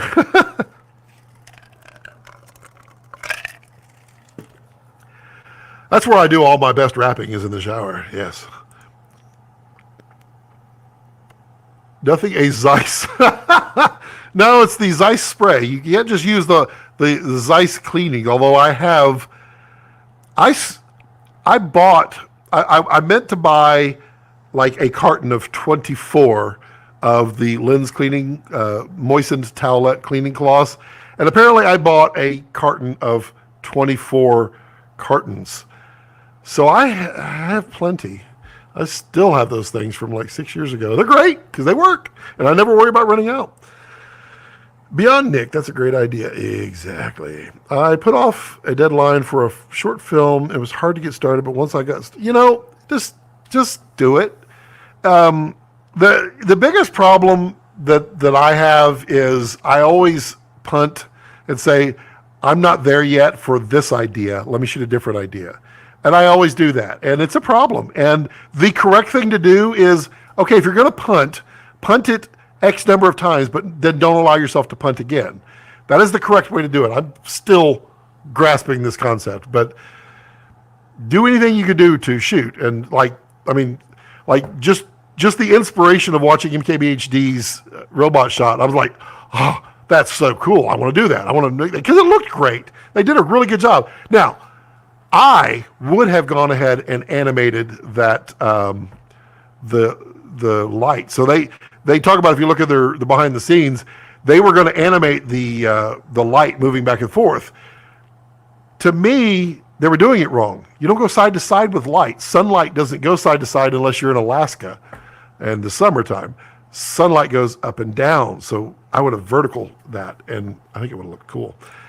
For me, it was, I'm not going to pronounce that one, Nick. Main inspirations for a long time. Yeah, I can't pronounce that one. It was awesome getting to meet him a couple of years. Yeah, I mean, all of those, there's, I don't know how many are on there. There's probably 16, maybe 10 to 16 of them out there. There's a lot. Really good stuff. My boss taught me that only on a film set you'll ever cross paths with many people, and it's your job to learn something. Yes, you can learn at least one thing from every single person that you meet. Tommy! Hello, Tommy. How are you, buddy? Tommy just got through shooting a feature. Is it a feature? It was a feature. And he calls me afterwards. He's like, I want to do more of these. He loved it. He loved it. He shot it all on Komodo. He loved his Komodo. He used the Kessler shuttle dolly. He used the Takina 25 to 75 lens. And you should go check out his channel because he's going to be doing lots of breakdowns on everything. I think, aren't you going to do that, Tommy? Go subscribe to Tommy. He's got very low subscriber count because people just haven't found him yet. But y'all need to find him. Lewis, Tommy's a great guy for just understanding all the things in detail. He's really good about that. Lewis says, wait, can you explain that like I'm 5 years old? You're saying I don't throw a Hail Mary. Then, well, you can throw the Hail Marys and you can continue to throw Hail Marys. Just don't throw your back out because then you can't throw another Hail Mary. It was a short pilot. Very cool. And Tommy has been a longtime supporter, a member of this channel, showing his support. And thank you, Tommy, for your continued support on this channel. Ollie says, there are a lot of egos in our industry. It's true. You just have to learn how not to take things personally. It's true. You're going to run. I mean, there's an attitude and a personality in every possible direction of what you can think of. If you think you're the biggest jerk on the planet, believe me, someone's a bigger jerk. So you can constantly, find the variety on set, and yeah, you're going to run into it. Just try to look beyond it. I try to look. I try to look for positives in everything that I can because you'll learn from the positives. Who remembers all the negative things that happen in their life? They remember a few negative things, but you probably remember all the happy things because that burns into your memory better. There's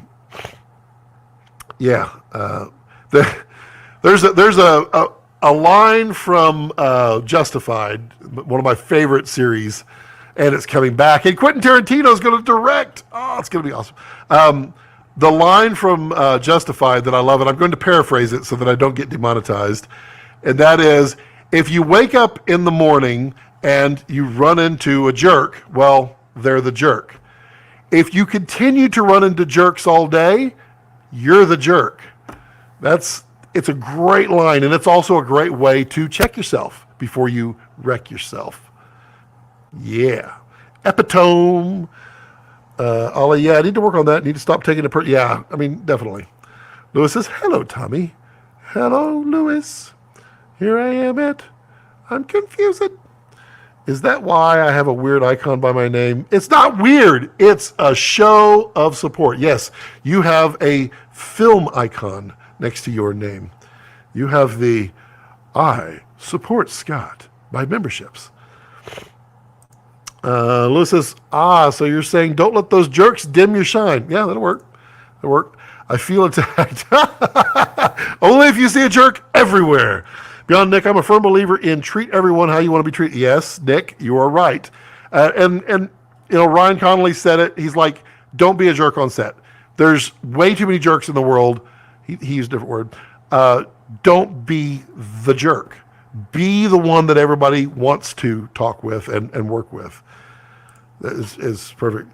You nailed that shot man, super cool. Those kind of shots could be an entire channel. I agree. And I keep telling Eric that. I was like, dude, we could do a whole series.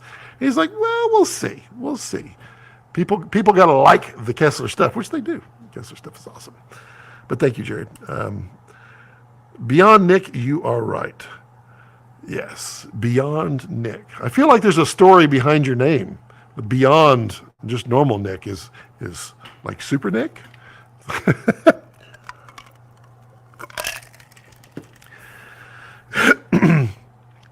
Well, so what was fun?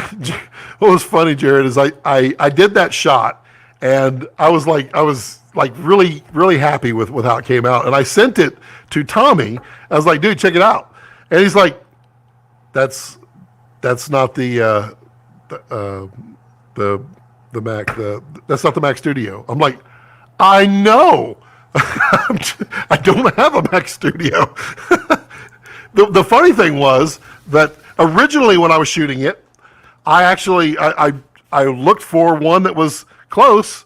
So the original Mac Mini was what I was using to shoot it with. And then I determined that, yeah, the size was pretty close.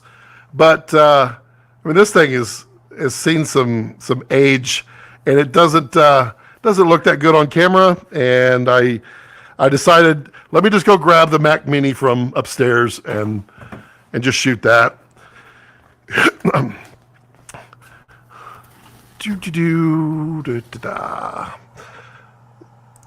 And Tommy says, and also be a sponge if you're new to set. Yes.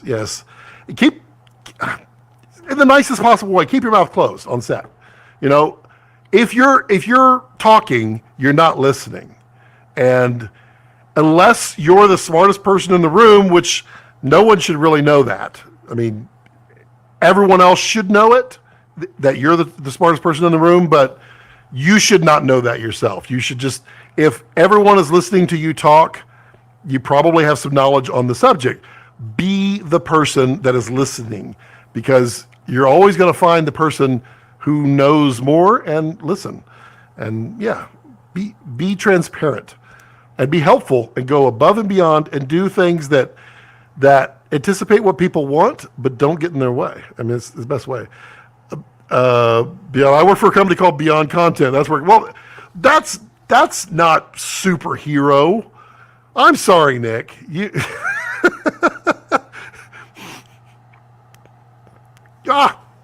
Too much talking. See, if I'm talking, I'm not listening. And the little things in life, they go out on you. You don't want your flame to go out. There we go.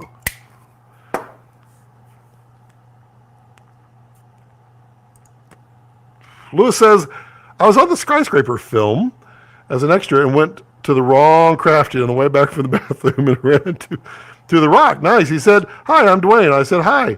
I know. Nicest guy. Yeah, exactly. I mean, I have a lot of friends who work with a lot of big actors, and I mean, all of them, they just want to be treated normally. And just, I mean, have a conversation with The Rock about anything that isn't related to The Rock as other people know it. And you'll find people are extremely nice and personable. They just want to talk normal. And it's hard to do when you're known for other things. So yeah. Couldn't believe how he introduced himself to me. I mean, nice people are nice people. Scott, I think second shooter can pull off the same shot. The axis will be a little off. Let me think.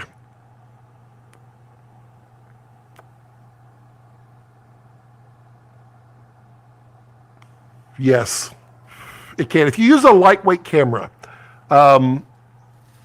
because second shooter has the tilt that is not 360 degrees like you can do on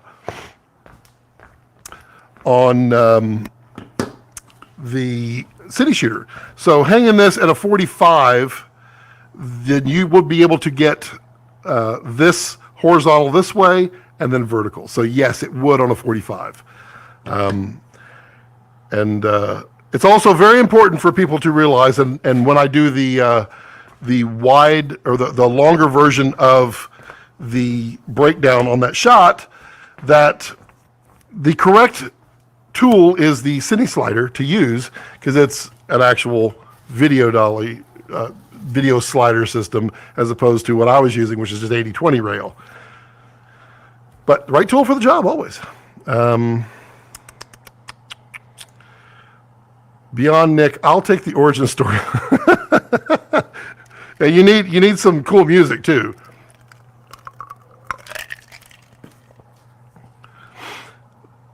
Any predictions for NAB? Yes. Blackmagic will release a whole bunch of products, including new cameras. And I don't know if anybody else is going to be there. Arri might finally announce their camera. Psst. Maybe. And Sony will say, we're trying to ship cameras if Sony goes. I don't know if Sony's going to go.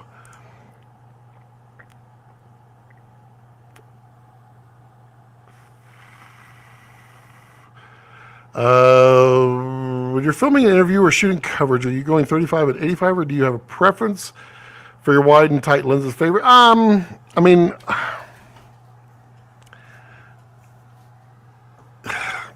yeah, I mean, I usually try to land at 32 and 65.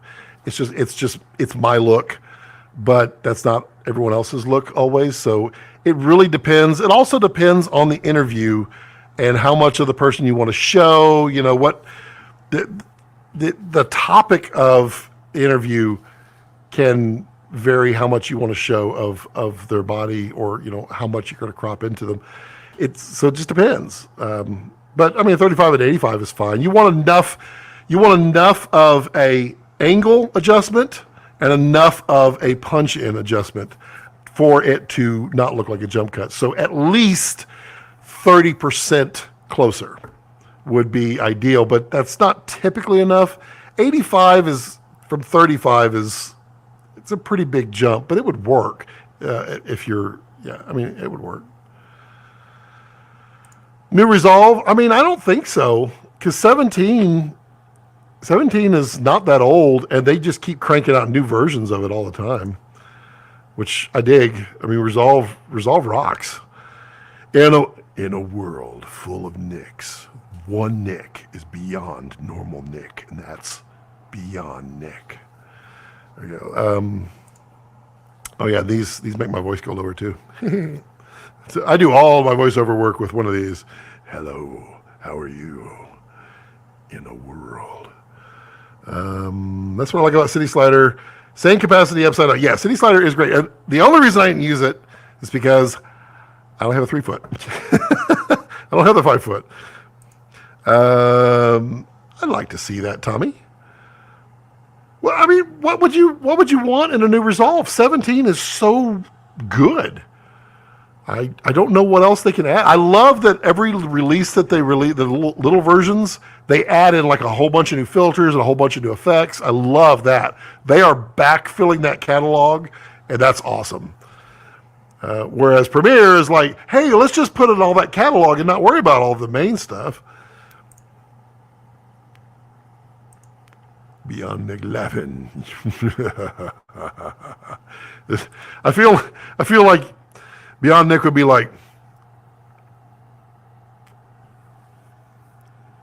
NAB 2022 is the year Beyond Nick reaches out to the world, and my vision is in your eyes. I don't know. You could have Scott Vio for that movie trailer. I do voiceover work now. I do by prodding from a friend. But I only put it out on Fiverr for now. We'll see. I'm auditioning for several stuff that I found in some of the voiceover groups out there. We'll see. Someday it'll happen. If anything, I'll learn what not to do. Beat me to it. Yeah, there you go. Better support for color space aware tools. Honestly, I would love more than anything for Resolve to change how they do speed remapping. If I have a clip that's this big and it's at 100%, and I tell it, I want you to run at 200%, I want this out point to be moved, and they don't do it. They will always just expand it out. And that out point was pre-selected. I wanted that. And I've done, maybe I just don't know what I'm doing. It's possible, certainly. But I've done stretch to fit. I've done don't match time, whatever. All the options, I choose them all, and they're always the same length. They're just faster or slower. Tommy says 17 is like 2 years old, but you're right. What more could they add? I'd like to see better speed ramping. Also, what else would I like? I'd like my puppy to come in here, but he won't come in here. There's a few things that I run into. I was having hell with Resolve, but it turns out it wasn't Resolve. I updated to the latest version of Mac OS, and I was crashing left and right, like constantly, and it was a real problem. It turns out, and I don't know, because several people mentioned daemon folders like they're a thing, but it was one folder. The folder was corrupt. When I go to Finder and I click on the folder, it reboots the machine. I've just never seen that before in my life. And that happened when I updated. So that was weird. I deleted the folder. Thankfully, there was nothing in that folder that I didn't have already. And it's fine. Been rock solid. Beyond Nick says, I'd also like to see better translation from Premiere. Yes, exactly. Round trips would be a nice thing, although in fairness, Resolve every update is making Premiere less and less relevant. It made it so much so that it didn't matter to me anymore, and I switched. I was done. It was easy. And I don't look back. I literally had to open up Premiere the other day. It's sad. And I was like, oh my God, what do I do here? How do I do this? I'm in the Resolve mindset now, and I loves it. ProRes RAW support. That's going to be a tough one. They don't want ProRes RAW to win. They want Blackmagic RAW to win. And no. Ooh. I know what I would like. They could do a whole new version or a minor update. And that is retain my window position. So I have the ultra wide monitor, and I have my scopes over here on the left, and then I have the rest of the timeline, everything all set up where it bumps up against the scopes. Every time you start up Resolve, full screen, no matter what. There is no way to save the window position, and that is so irritating. It'll save how everything's configured, but it just stretches it out. And so every time I have to drag it over. I'd like to see a better workspace where on multiple displays you could break them apart and put, yeah, that would work too. Ali says, I wish there was an easier way to reduce playback quality in Resolve, like how, yeah. Well, no, because that's optimized media. Yeah, I guess, yeah. It would be nice, but, if you get a fast enough computer, it don't matter anymore. Resizing all of Windows, yes. Ollie, there is a playback drop down, but that's only for that's under optimized media, and that goes to half and quarter, right? I'd like to see a Resolve for iPad. That'd be slick. I would totally do that. Ooh, my complimentary issue of an American Cinematographer. And having projects without databases. No, I like the databases. You can do that. You can encapsulate everything into one thing. You just have to export it, which is kind of a pain in the butt. I would like this. So if I send over, so like I have Macs and Windows, and if I go to the Windows machine with Resolve, I can open up the program from the database. But the way that DaVinci is mapping where the data is, even though I'm sharing it, it's not the same through Windows. So it's every file is not found. So then I have to go and say, it's all here, it's all in this location, and it finds it. And then it all works in Windows. And then when you go back to your Mac, now it's all saved in a Windows file location. And I would love for them to come up with some kind of translation. Or a virtual translation would be cool.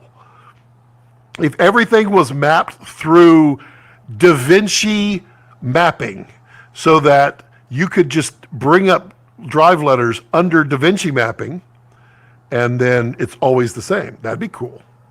That'd be cool. Tommy Chase, it's in the menus or on the main interface? No, it's all media. Interesting. I'll have to go back and look.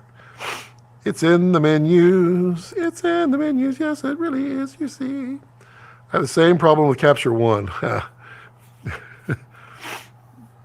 It is. I mean, those are such tiny tweaks, though, that I would like. I mean, I really like Resolve, and I love everything that they're doing. Their 3D keyer is really good now, although I've been testing multiple times with having my wife dressed up in a green screen suit back here and screwing with me on set to have a little fun. And it's just too dark back here. And I don't want to change the lighting because I can't pull a good enough key with her green screen suit. You know. So it's the little things in life, you know, first world problems.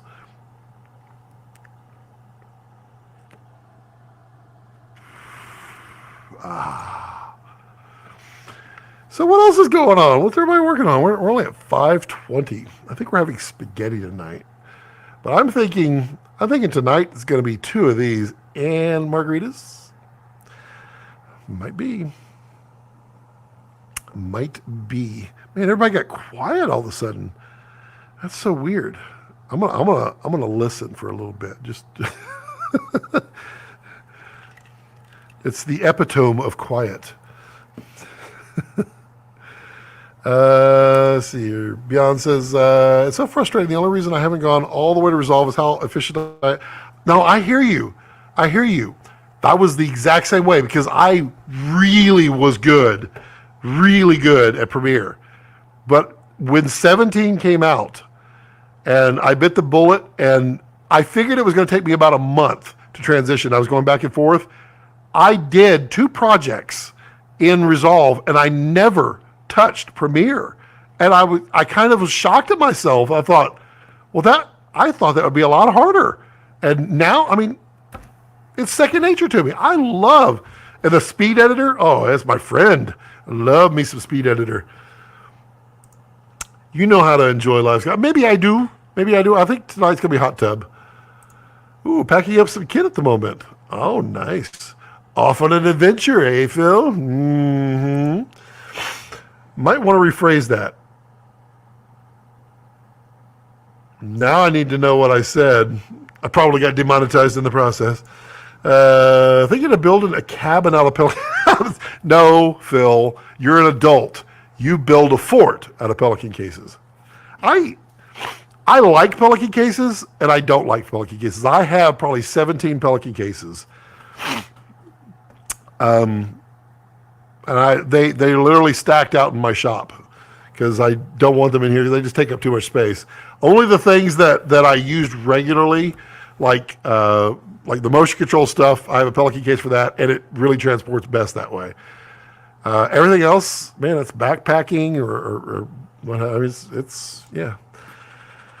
I predict they will come out with a full Steam Deck support to allow editing. I don't know, Ryan. I think they're going to come out with new color consoles. Hopefully, they come out with a micro that has an add serial node. So easy. Add serial node. That's all I want. And if they had a speed editor that was geared solely to editing and not half to editing, half to multicam, oh, I'd totally buy that too. I really like the speed editor, but just like most of the buttons I don't use. But split and ripple delete And oh man, I'm all over those. And then my little shuttle and playback. Oh yeah, love it. And it feels good. And it's wireless. I should hop on the Resolve train. I'm so kidding. It's free. I mean, Resolve non-studio is free, and it's not really that limiting. The stuff that they limit doesn't really apply to most people. What's in your kit bag, Phil? I know what's in his kit bag, plus some things that I don't know that's in his kit bag. A Pelifort. Yes, or as I would say, a Pelifort. Outside of Resolve, I'd love for Blackmagic to fix the mini monitor. Yes. Why? Why do their Thunderbolt devices not work through a Thunderbolt hub? Oh, that's so frustrating. Taking up all the ports. There's not that many ports on some of these laptops.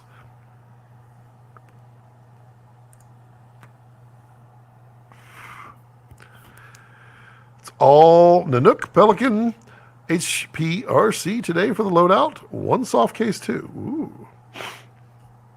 I like the Pelican Airs, which are the storm cases. I like those a lot more than I like the Pelican. The Pelicans are absolutely rugged, but I don't know that you always need that level of ruggedness. Ruggedness. I have 3 to 4 million 15. Yes, I had something like 8, and a friend of mine asked me. He's like, "Hey, do you have any Pelican 1510s?" I'm like, "Sure." I gave him 3. And I love Trek Pack. Trek Pack is awesome.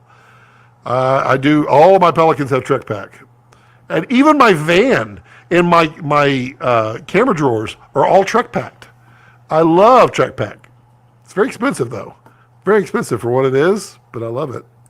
I mean, sometimes you just pay for good. I'm Rucksacks all the way. Love me a good f-stop. See, I really like the f-stop ICUs, but they don't make one that's carry-on size. I need the full, although, maybe Jared Land solved my problem. All these years I've been fighting with backpacks that are carry-on that the DSMC2 can fit in built, because you need a full 10 inches, and backpacks for carry-on will only go 9 inches, even though you can stretch a little bit. But Jared, solving my world's problems, made the Raptor smaller. So I probably won't have that problem in the future, and I can stop looking for new backpacks. My wife will be pleased. But I love the f-stop ICUs. I thought the design of that was really cool, and I forever wanted one that had like the big, deep ICU, but in a carry-on size. Yeah, your daily essentials, yep. Jared, try the Rux case. Rux case.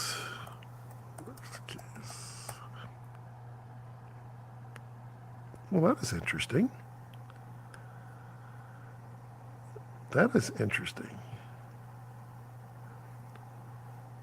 Ooh, Blackout Edition. That looks interesting. Well, that dude looks totally like Harry Potter. I will check into that. I just wrapped my expensive gear in a towel for John. I mean, I've done that. What do you store your Cfast cards in? I use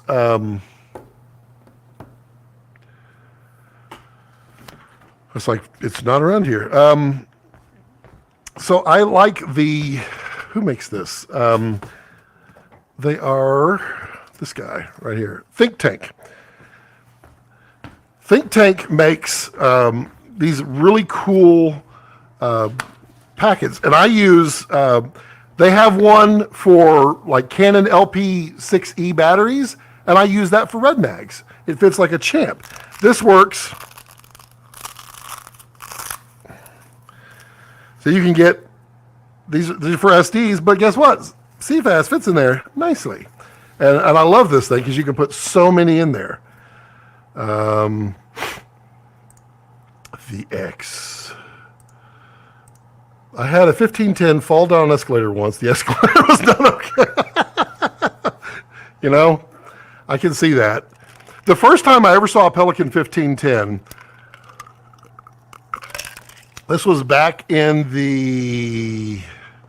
it's like 1993. The first time I ever laid my eyes on one, and it was for a geological, or it was an oil and gas company, but basically they would go out to sea in their boats and they would map the ocean floor, and they would store it all in data, and then they would put them in the Pelican case and then ship them back. And the reason is that the Pelican, if it falls overboard, it's perfectly safe. It's not going to take on any water, anything. The XL in a tilapia, I'm probably pronouncing that right. I want to say tilapia, but that's a fish. Not a very tasty fish, but it's I use milk crates for my small gear. Oh, I use milk crates like crazy. What's the name of that place? If anybody's looking for milk crates, is it milk crates? I use a dairy supply out of New Jersey to buy milk crates. And also those, and it is, Milk Crates Direct. And you could get any kind of size milk crate you want in bulk for relatively cheap. They actually sell them on Amazon, but they're not as cheap. But you can also get, have you seen those big plastic bins that have the folding tops that interlock on top of each other? They're really heavy duty plastic though. They're not Walmart or Sterlite or any of those. They're I forget what they call them for, but they sell those too. And they're really cheap. They're like $12, $13 a piece. And so everything that I had on shelves went into those bins, and now they just stack up floor to ceiling because you can stack them like 8 high. Love that. And I may have 40 milk crates, and maybe one of them is empty right now. Coffin backpack. Amen, Tommy. Milk crates, yes. What are your thoughts on the iPhone 39? Oh, the hardware. I'm not going to do that.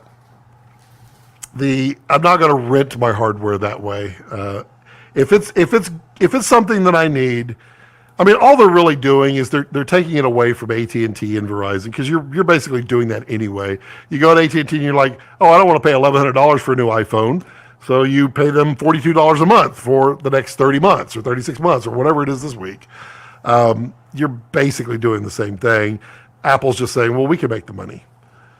And Apple has the one ability that AT&T and Verizon doesn't. You don't pay your bill, they can turn off your phone. They can brick it. So it kind of works for them. Yeah, I'm not into renting my hardware that way. The Ruck case looks cool. Rucks, yes. Might have to pick one of those. Yeah, it does. I didn't get to see it that much. Jared, they're stackable. Fishing tackle boxes for nuts and bolts. No, Sortimo. Sortimo. If you don't know what a Sortimo is, oh man, they are so good. I learned this from, what's his name on Adam Savage. So this is a Sortimo box. So inside, let me just, doggy cam's not happening today, buddy. You decided against it.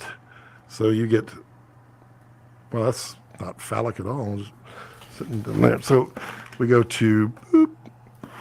Here we go. So Sortimo, they're stackable, and they slide on the sides. You can actually tray mount them.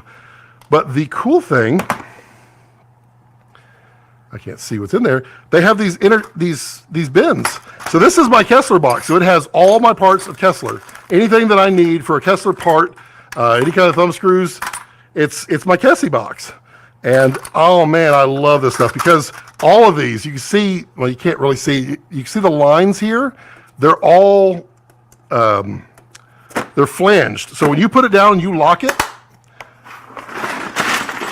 you turn it upside down, no screw can leave these things. And these are amazing.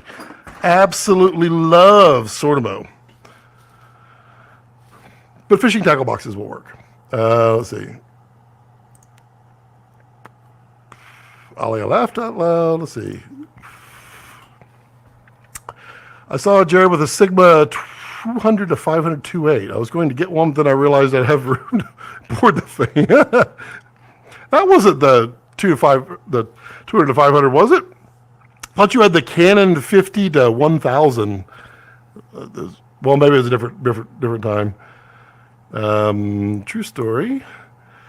Jared, it seems like every time you mention something, it ends up spending money. And Jared's like, peace, I'm out. His work on this planet is done. Uline has pretty good. Yeah, Uline does, but I think the milk crates direct is cheaper. I learned about them like 6 years ago. So you can get, like I buy the rectangle milk crates. You get a 6-pack of them for $59. That's $10 a piece. That's pretty amazing. And then those attached lid totes things, they call them, they're a 6-pack for $75. And they are absolutely amazing. But they're all, I mean, what you really want is a non-Amazon, non-Amazon branded or non-Walmart or Target. You should not be able to flex it. Bunch of colors and sizes and free shipping. Does anyone sell the camera inserts for the rucks? I don't know. That's a good question. Oh God, someone got Scott on sort of. Tommy knows. If you know, you know. No, Uline milk crates from someone like it. I mean, so that. Grab one. I know there's one empty right here. No, I already put stuff in it. Well, that's, man, so much for the empty one. Oh, wait, no, there it is. Yeah, there we go.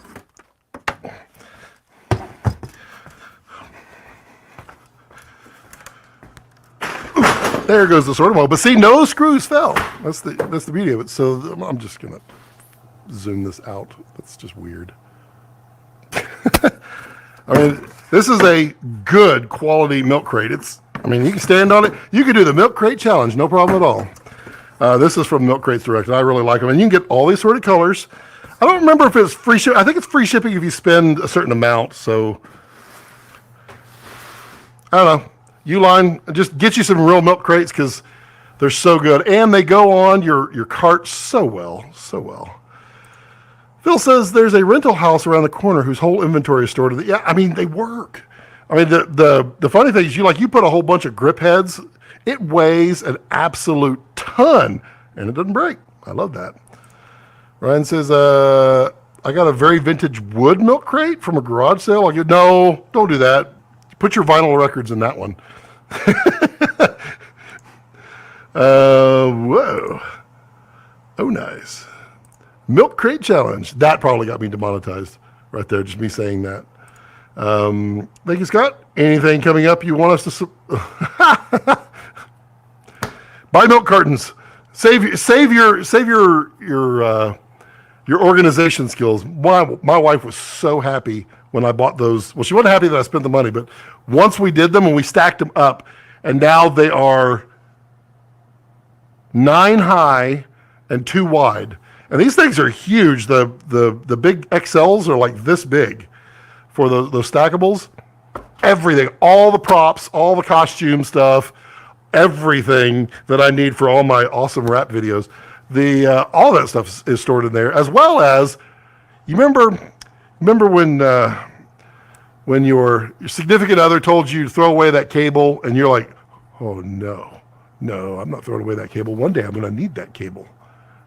I have like 3 boxes of cables in there, and now they're stored out of the way. Now she can't complain. She can complain. Yeah. Whew. That's fun. Sortimos. I love Sortimos. Expensive though. Sortimos, I think, came from, well, they're European, but they came from plumbers and people that needed tons of little small parts. And so they could stack them all in their vans, and then they just drop one little pin down and it locks them all in place. It's pretty slick. I dig them. They're hard to get though. And then Stanley makes one that's close. It's not quite the same. Tommy, you're just jealous. I know you are. You saw my sword emoji, you're like, oh, what's this? And I was like, sword emoji. Tommy's like, I almost went to the Apple store twice today with chickened out. Yeah, we were chatting on the phone, and I happened to look and realize that the Mac Studio 48 core GPU Ultra with 64 gig of RAM and 1 terabyte is a stocked item at many Apple stores, except for Austin.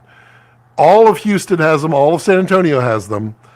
And that happens to be the good one. That's the one that I would choose. I would prefer a 2 terabyte hard drive or SSD, but man, to not have to wait till June would be pretty phenomenal. Now, I'm not buying one because I don't need one. I want one, but I don't need one. But Tommy, you should go to the Apple store, and you should tell me how cool it is when you get it. Let me know tomorrow. Canadian DPs use bags to store their gear. Well, call me Canadian. I prefer backpacks for my gear. Oh, you talk about like grip gear? Wow, no, I couldn't do that. I am not Canadian. Eh?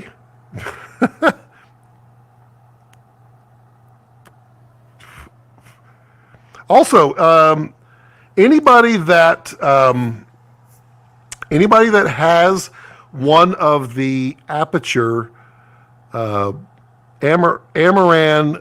the P60Xs that stopped responding to Bluetooth, reach out to me. I have a way. It's not a way, but I reached out to them and mentioned that several of you had this problem, and they're going to swap them out. They're going to fix it. And they did find the problem, and they're going to fix it. So reach out to me, and I will pass along the information, and you can get yours fixed. Well, replaced. What they're going to do. Yeah, the cord's getting all bundled up on me. Canadians drink milk from bags. Boy, the milk bag challenge must be really interesting in Canada. Explaining my jokes again. Drink milk from bags. Yeah, Ollie, your sense of humor is a little dry. It's a little dry. Tommy says, I learned it's so much easier to load gear for a shoot than it is unpacking gear after. I know. I picked up a bunch of my lights from rental today, and they're still sitting in my van. I was like, maybe when Cynthia gets home, I can sweet talk her. I was like, I'll make the dinner tonight if you help me unload the van. Makes sense now. See, Ollie, you're going to have to give us a little hint of your joke ahead of time. You can't just drop a joke, because we're all like serious at the moment. We're like, wow, bags of gear. I'm refilling my drink at the moment, which I am not doing orange right now. I'm doing, I've got these Diet Coke kind of things. There's just the syrup for Diet Coke, and then I make my own with carbonated water. You cannot ever underestimate how cheap Scott is. You just can't. Scott is cheap. When he wants to be. Yeah, that's what my wife would say. She's like, she would say, you're cheap so that you can get the things that cost so much money. You're cheap on some things so that you can get other things that cost a lot of money. And that's fair, completely fair. And she's literally listening to us right now, I bet you. Scott is a baller on a budget. Yes. I've got champagne dreams on a beer wallet. Ollie says, I'm British. Yes, your dry sense of humor, sir. Your very, very dry wit. I like British humor. You should try some British humor.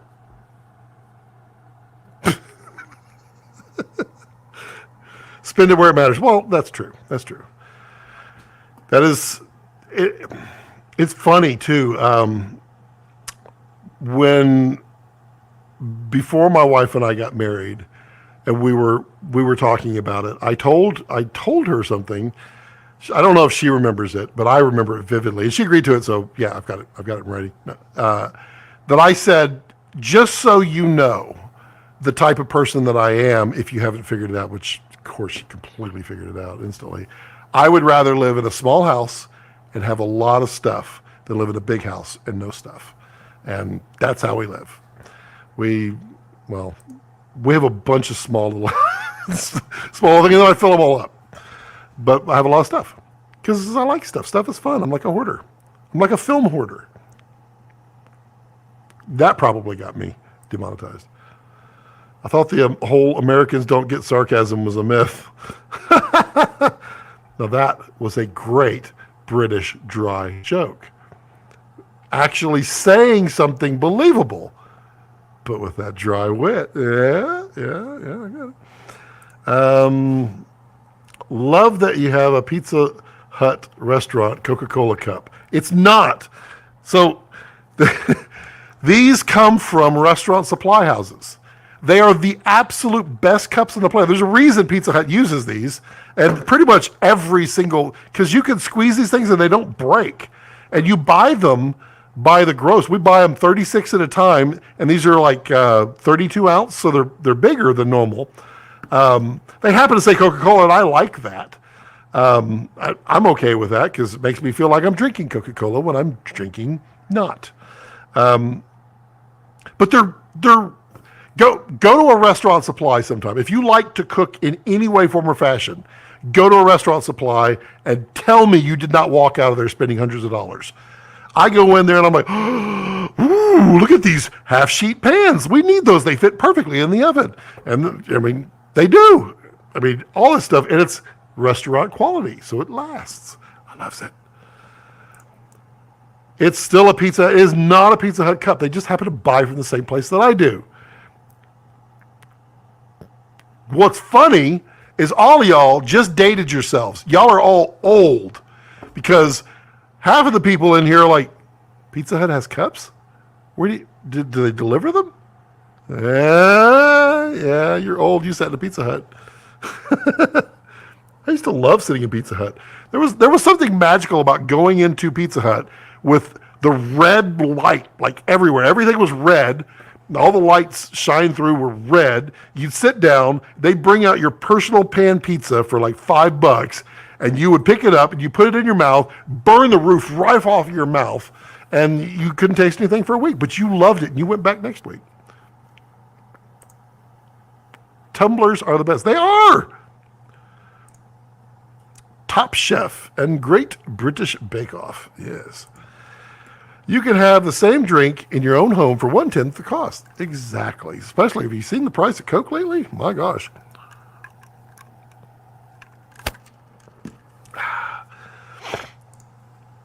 Did Pizza Hut deliver that to you? No. You leave having spent money on all the things you didn't know you need. Yes, exactly.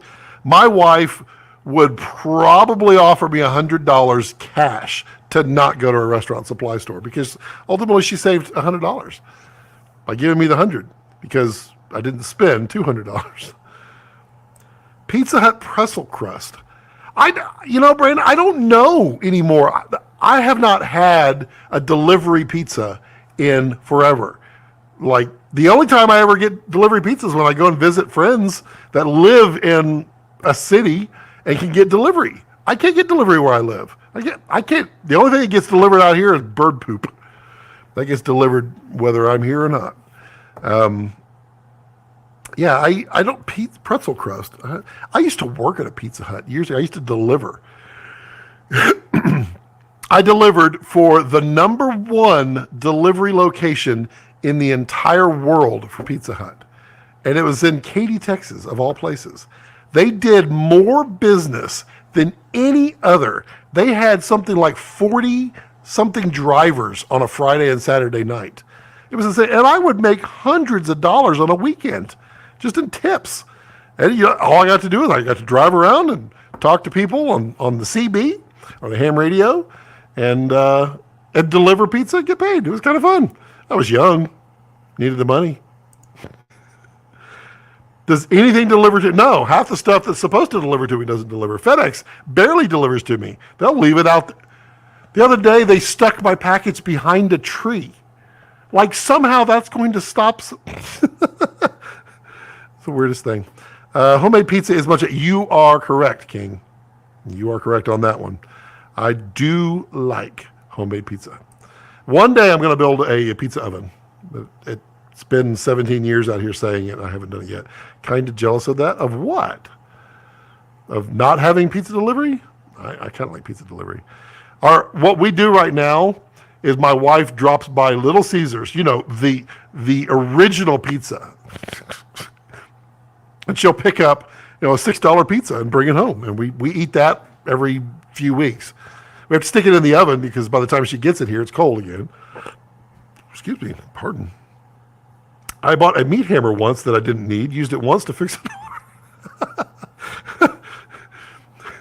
Well, I mean, you meet the nicest people through doors, so you meet him. Stretch.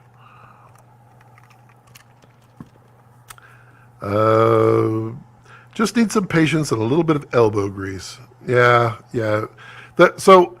The best pizza I've ever eaten is a place in Austin called Home Slice Pizza, and it is by far it was so good. So I was a regular. I would go there every Thursday for lunch, and it got to the point where I would order this very specific thing, and it was not anything out. It was just a pepperoni, but they had medium and they had large, and then they had by the slice pizza, which is an extra large, but they wouldn't sell an extra large pizza.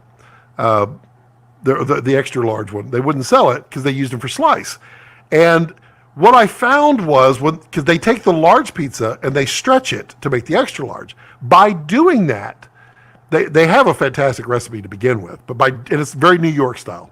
By doing that, it made it taste better. And I, for the life of me, don't know. I've talked to them many times. They tell me there's like 4 ingredients in their dough, but it got to the point where I would order the extra large pizza and cut it into 6 slices.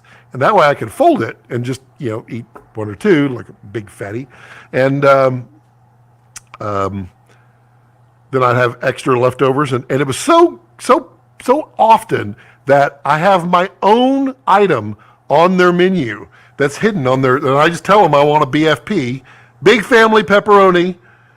That's not what we call it. And it's on the last screen. They scroll over their touch screen. It's the last screen. And there's 2 items, cut into 8, cut into 6. I mean, it's cool. But I haven't had Home Slice in forever. I like Home Slice.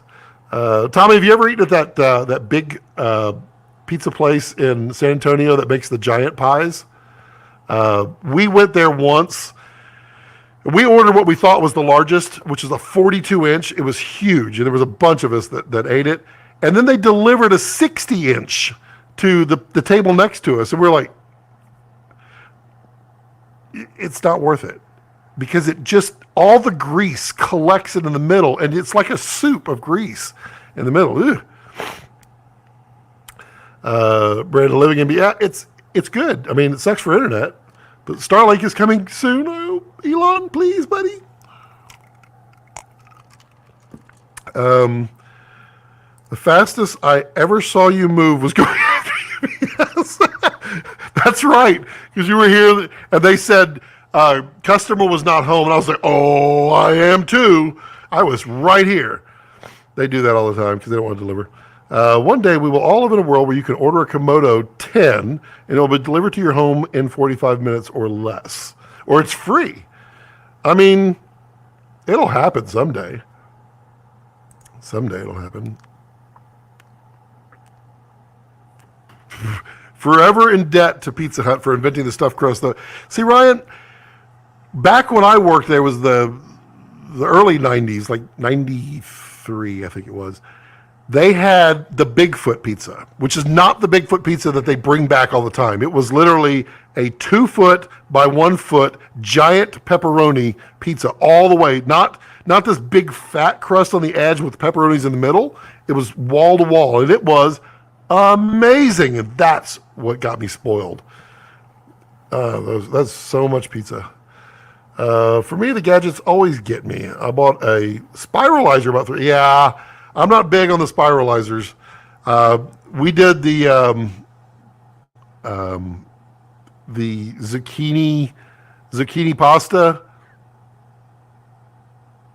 I did it one time and I thought it was okay. The second time I ate it, I just didn't feel right. It just felt wrong, and I just can't do it. I'm like, yeah, screw it. I'll just eat my bread.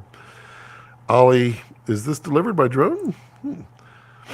Ah, yes, the DJI collab. Did y'all see that new DJI drone?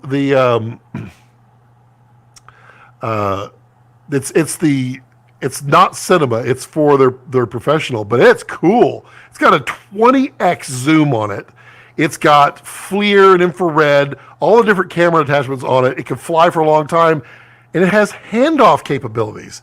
So you can have someone 5 miles away with a controller, and you fly it towards them, and then when it gets within distance of them, you can boop, hand it off to them, and they can take control. So they can literally do search and rescue with it. It's really slick, but wow, I can't wait for that drone to be for cinema. Ooh, it'll be cool. 20x zoom? It looked amazing. Don't waste your money, Tommy. It's not that good. There's an amazing pizza place in New York called Artichoke. The pizzas come with scaffolding. That's awesome. The cool thing I liked about Home Slice was every year, except for the last 2 years, they shut down both Home Slice locations, and they fly their entire staff to New York for a week, and they go to different pizza places, and they learn New York pizza. Every year they do that, and it's amazing. That is so. And I mean, they have nailed New York style pizza. Oh God, I want pizza now. The M30. Was it the M30? Is that, yeah, I think that's what it's called. Yeah, it looks really cool. I have to admit, I chased down a FedEx truck in my neighborhood the day my red arrived. Oh man, I was so panicked when my red arrived because FedEx definitely has a problem leaving that stuff. And for whatever reason, this was back when they required signatures, and Red's like, you're getting a signature on that. And they came and got a signature, and I was so happy. But I remember my first Red parts. So I ordered, there it is, my Red and all the accessories, and I was talking to my sales rep, and they were like, yeah, everything's in stock. You'll get it. It'll all ship. And then literally when they were finalizing my order, like the last Dragon got shipped out. And they said it's going to be like 2 or 3 weeks or so before I get the Dragon. I'm like, oh, no. So I got all the accessories. And my daughters were much younger then, and they went out and they bought me a Red Dragon. They're like, here, Dad, you can have a Red Dragon. And so this is my Red Dragon that I've had forever. And I love the story. It's like the sweetest thing ever from my daughters. But they wanted me to have my Red Dragon so badly, they got me one.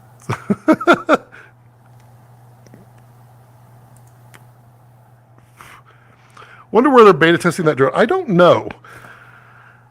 But I mean, I can see search and rescue, wildfires, all that kind of stuff. That would be really slick and very useful. The drone, yes, it does have that dock. It looks like a giant Mavic 3, but like where the Mavic 3 is like this big collapsed, this thing is this big, but it opens up exactly the same way. King says, I prefer Chicago-style pizza. But yeah, and like, who eats 2 pieces of Chicago-style? When I went up to Chicago, my friends were like, I will take you to the two. There's the 2 main Chicago. There's something or others, and there's others. The 2. One of them is a huge chain now that you can get everywhere, and the other one is not. And I mean, it's really good, but it's kind of like lasagna, and you can't have but just like 1 piece. Since we're talking about food, have you seen the new Weber Genesis series? So awesome, easy to clean, finally. I have not. I like a good Weber. I have the Weber Deluxe, and I like it a lot. Uh, Here's a secret for you, Ollie. I don't. Do you eat beef? I think you do.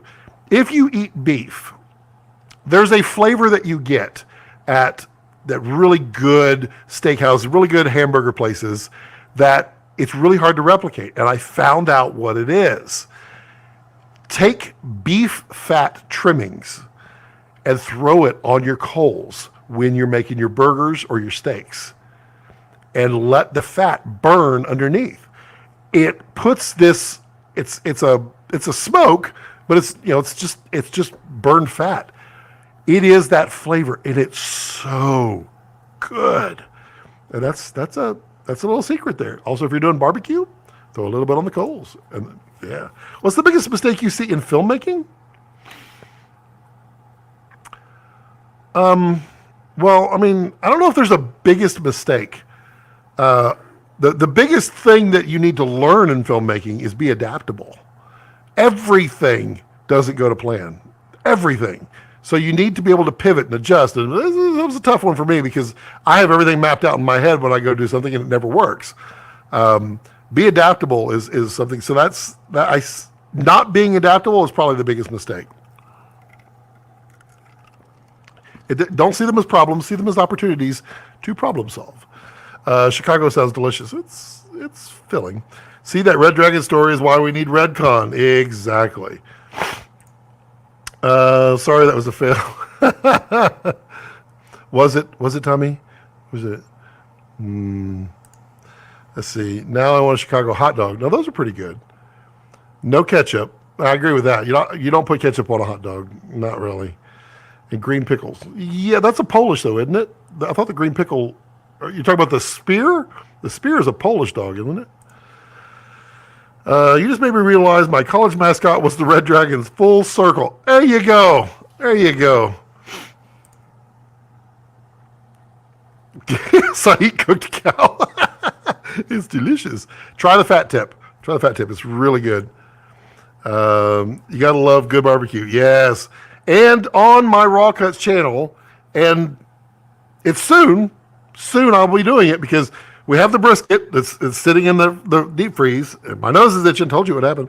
And we're going to do brisket soon. And when I do that, I will film it for the Raw Cuts channel because it's really good. I've really got this figured out on briskets in a smoked brisket. A pro tip, you may say. Shall I explain? No, you don't. Try tip. You can try. Ryan143 meant to be. Scott, true or false? Pineapple on pizza is the work of the devil. I don't know. I could deal with it. I can do it. I've had Canadian bacon and pineapple and enjoyed it. Definitely not a showstopper for me. Phil says, must run, Scott. Have a great weekend. I'll NAB and nom on some barbecue tomorrow in your honor. Thanks, Bill, buddy. Be good, man. Have safe trip. I'll eat it, but it's not my first choice. No, I agree with that. My first choice is pepperoni on a thin crust, not a cracker crust, but a thin crust, and regular amount of cheese. That's my favy. Food also looks amazing, shot on red. There's a reason chef's table shoots on use dragon. It's true, but now they're using Venice. But yes, it does. Food looks amazing on red. There's red is very filmic. It's really nice. It looks good. It looks Gouda. Yeah, cheese looks really good on red. It's very Gouda. See, Phil, hope your food goes well. I love pineapple on pizza. There you go. If Masters of Motion happens this year, are you going? Yes, if Masters of Motion happens, but I don't know that it's going to. So the problem, there's a caveat with that, Tommy, because the theater is closed up in Austin.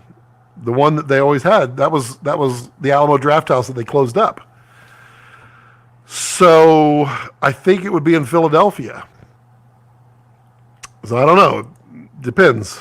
Pineapple is great if you're in the mood. Yes. All this talk about Red Dragon. Should I look into the Dragon? I mean, the Dragon is awesome. It's an older code, sir, but it checks out. It's a great sensor. I'm ready to move on to higher frame rates and full frame and 8K. So, I mean, there was some 8K Dragons, but they're all stashed away in Jared's locker of fun that he has at his office. But Dragon was amazing. I love Dragon, and it is very emotional for me to sell that thing, but I know I must. My Master Touch hasn't been clean since last year. Slacking. Wood-fired pizza, it's even better. See, I have a love-hate with wood fire. I don't know that I always enjoy wood fire. I've had some good wood fires, but I've never had consistent wood fired. It's more that artisan style that they do on wood fire that I want a pepperoni New York style, and I'll take a pepperoni pizza wood fired, but a lot of times on wood fired they always have the really thick edges, and I don't want that. I want pizza all over. King says, if you don't need low light, it's amazing. Yes, you give Dragon light. You give Dragon all the light. Jared love Dragon VistaVision. There's not very many of those. Are there any in the wild, Jared, or did you manage to collect them all? Because I remember there being like 8 or 10 of them or something. It wasn't a whole lot. And I remember you telling me that it was the problems that you were having getting the Dragon to scale, and the number of defective sensors that you were getting when you did a die. And the way you phrased it to me is every working sensor cost you a Lamborghini. Is the way you phrased it. And you were selling them for was it like a $10,000 upgrade at the time for the first batch, or $20,000? It was not much, and it was costing you like $140. Then I was like, wow, okay, that sucks.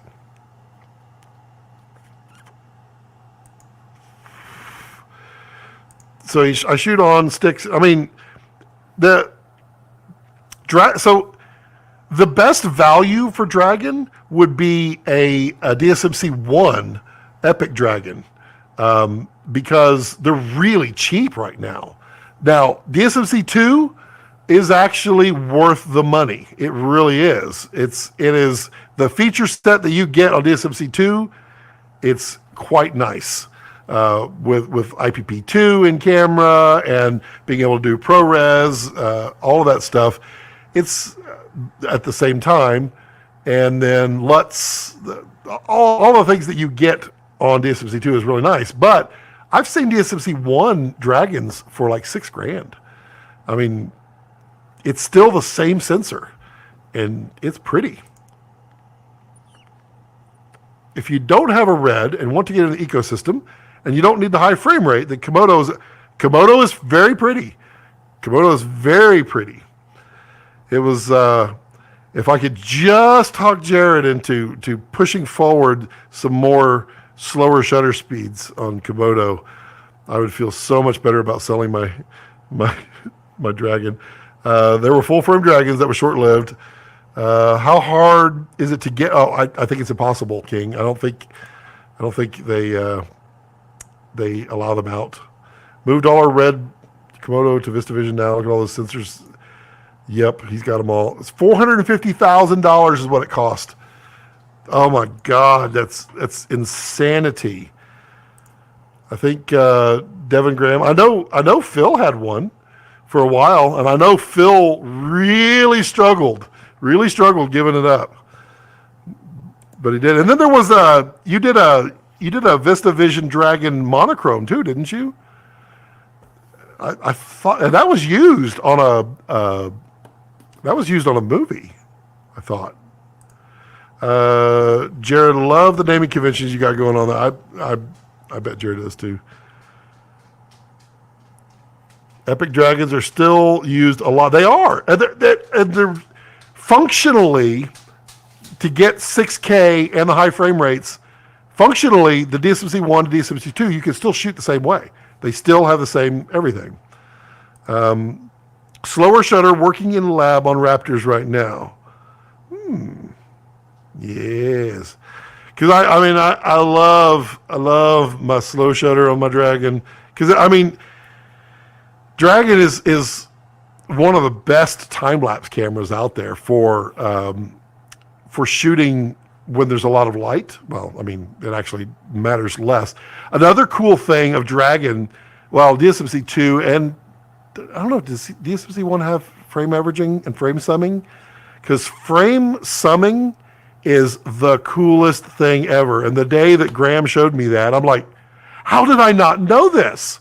But if you're doing like time lapse and you're shooting, say, 24 frames a second, and you're shooting not 24 frames, you're shooting like 2 frames a second. You can do frame summing up to the maximum speed of your Dragon. So Dragon shoots like 6K, 82 frames a second. So if you're shooting 2, I guess you would get 16 frames. And it'll shoot it in slow motion, take 16 frames and average all the frames together. Averaging.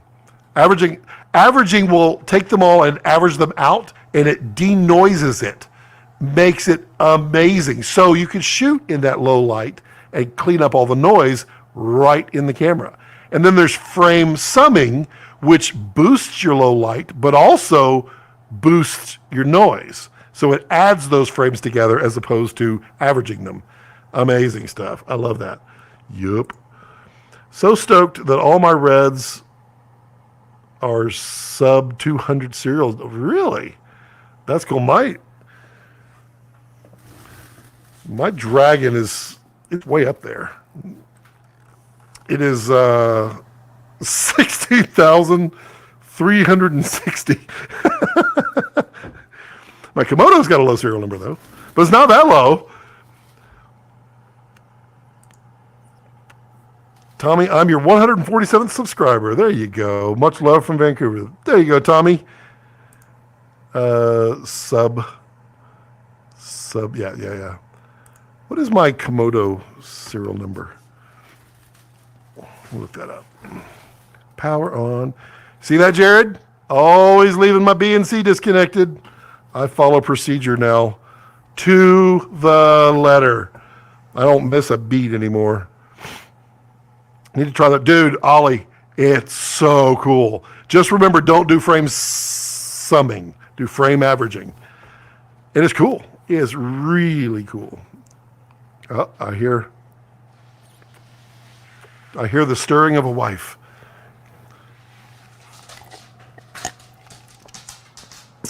Ah, yes. I've got number 158 on my Monstro. Nice. Ooh, she got me alcohol? I got alcohol. You come say hi? Let me fix my hair. But you do have I do have the sweetest blue Komodo.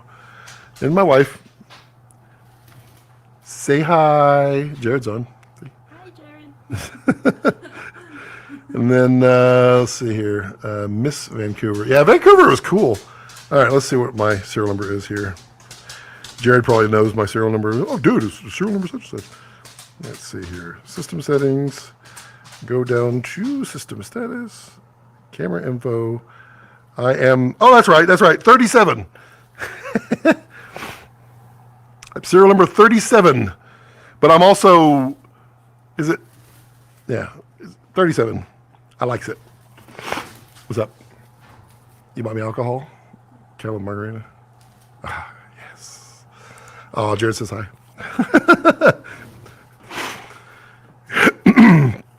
Vancouver is nice. When I went, I screwed up badly when I went to Vancouver Island. Somehow, and I cannot tell you how I did this, but I went all the way west to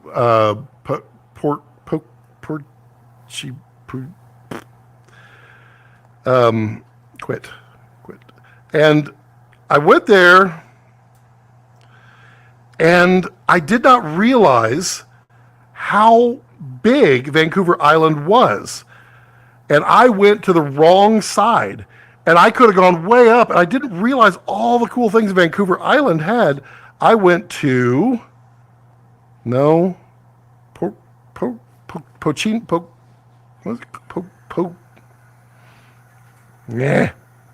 somebody's going to say it before I get there.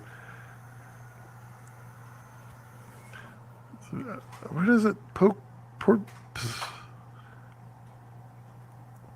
Whatever it was. And I had no idea how much bigger Vancouver Island was. And man, I could spend Tofino. That's it, not Tofino. And I thought that was like the end of Vancouver Island. And it was such a weird experience because I was like, well, that was cool and all, but I didn't get to see what I thought I was going to get to see, and it was because I didn't know there was a whole other island. If only I had these like GPS devices, and I don't know why I didn't look. Let's see. Ryan says hello. Alberni? Alberni, what was that? I need to go back to Canada when they allow us to go back in and do it. I'm gonna cruise Vancouver Island. Always wanted to see it. That's a beautiful rig you got there. It is pretty. I love the blue. The blue is so pretty. There should be a Red origin story that's filmed with every Red camera they ever made. I bet you Jared has one for every one that's been made, and I bet it was shot by Jared. I remember Jared driving around in a Jeep with a cardboard box shooting Red origin stories. What was that, Jared? That was that VistaVision? No, was it? Which one was that? Was that the VistaVision Dragon that you were doing that in? I just remember seeing that. That cracked me up. Can't wait to get traveling to America again. It's been too long. Yes. Tofino is yes, and that's exactly what they said. They said you got to see it. It's amazing, and it's a cute little town. But there was absolutely no place to park a van. You had to have reservations like months in advance. They had some campgrounds, but they were completely packed. And I was like, can I park right here? And they're like, no, those are all reserved. It was just parking lot. It was insane. Ollie, that would be dope. Agree. It's mad that it would be all at a minimum of 4K. That's true, Nick. It's everything Red has ever made. Well, that's not true. You do have the 3K sensors, don't you? The 3K for 3K. I mean, everything was basically 4K. I don't know. I thought there was 3K. Canada is open now. As of April 1st, you don't need a COVID test to enter? I was just saying I need a trip. Honey, can I go to Canada? She says she gets to go. Well, we don't have that much time. How much time can you get off at work? Remember, it takes a week to get up there. It's like driving across the United States again. I didn't know Canada was open now. Cool. I like that. I like that Balkan blue a lot, but the olive green Komodo I've seen on Tilta's website is so money. Which one's olive green? That must be a wrap. They must put, because I don't. Jared, did you make an olive green one? Balkan blue. Yeah, it's going to be loud. It's not loud. She's making me margaritas, so you're going to hear a lot of noise. And,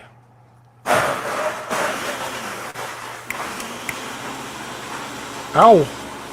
We got one of those Ninja blenders. And man, that thing makes a margarita fast. And good too. Doo-doo-doo. Oh, we have a warehouse full of those 3K for 3K. Man, Jared, you should give those out as like trophies. Just like, I don't know, deactivate. I know there's a story behind them, but you should totally just like mount them on a piece of wood and give them as trophies for your Red Fest, your Jared Land. You can if you, that'd be, man. One day I'm gonna get to hear the full 3K for 3K story. I'm pretty sure I know it, but wow, that got stuck at the bottom. And it's warm out today too. All right. Let's see here. To me, the coolest KMD colors were the brass. The brass was really cool, and I think it's hilarious that it weighs like 6 pounds something, and truly the only person who has enough muscles to carry it is the one who has it. Olive drab, interesting. I didn't know that one. I'd love to see the Red Archive warehouse one day. You know, there's going to be a movie, but Indiana Jones, his great grandson will go and like dig through the warehouse of Red and pull out 3K for 3K. What does that mean? The fixed lens ones. I still have one on my desk. A good reminder of what not to do.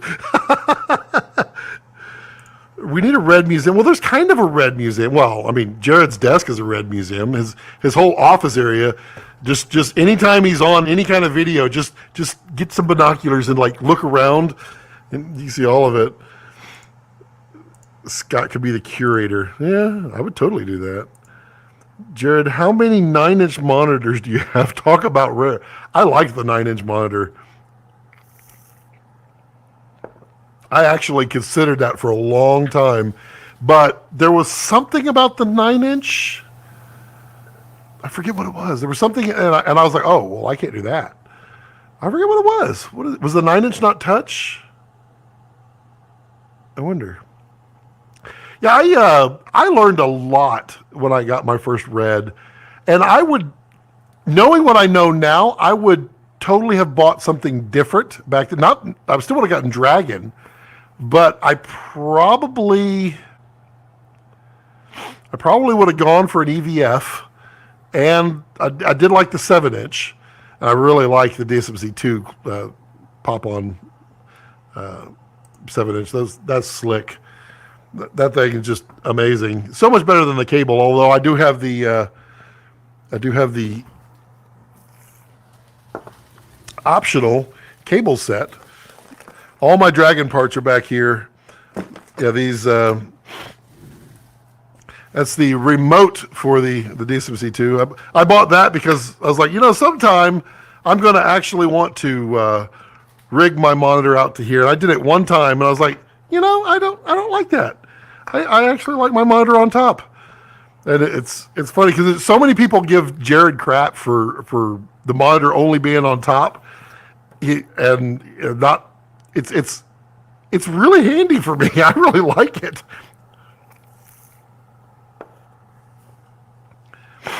Let's see here. That's good leadership though, Jared. I'm sure Bill Gates still carries a Zoom.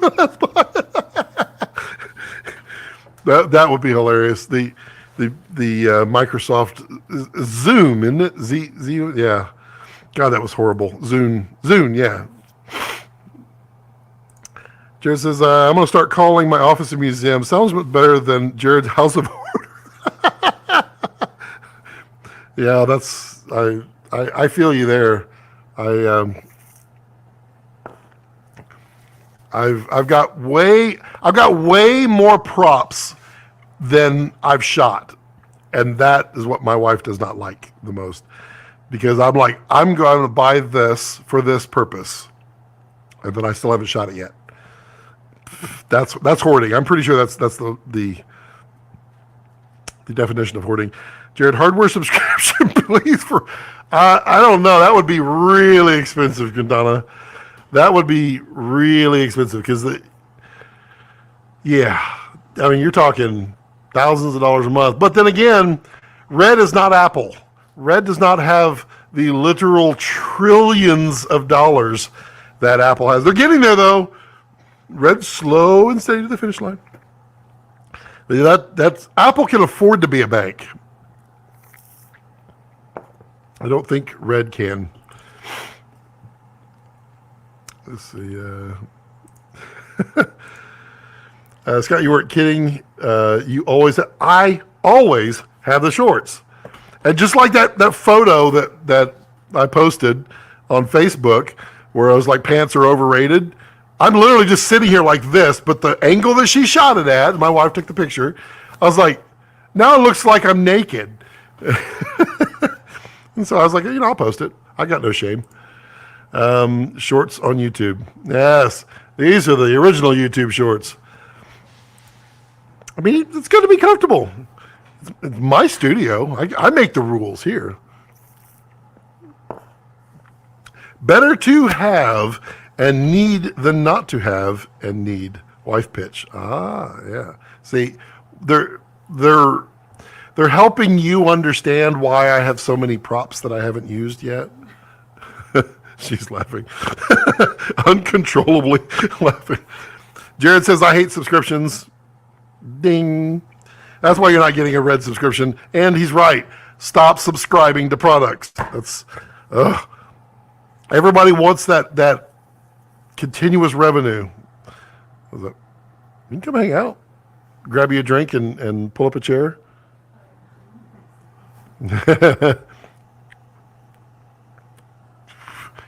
I told her, I said, one day we're going to have to do a live stream together and people can all just sit around and ask, Cynthia, how do you put up with him? How exactly? Because it's literally the number one question she gets.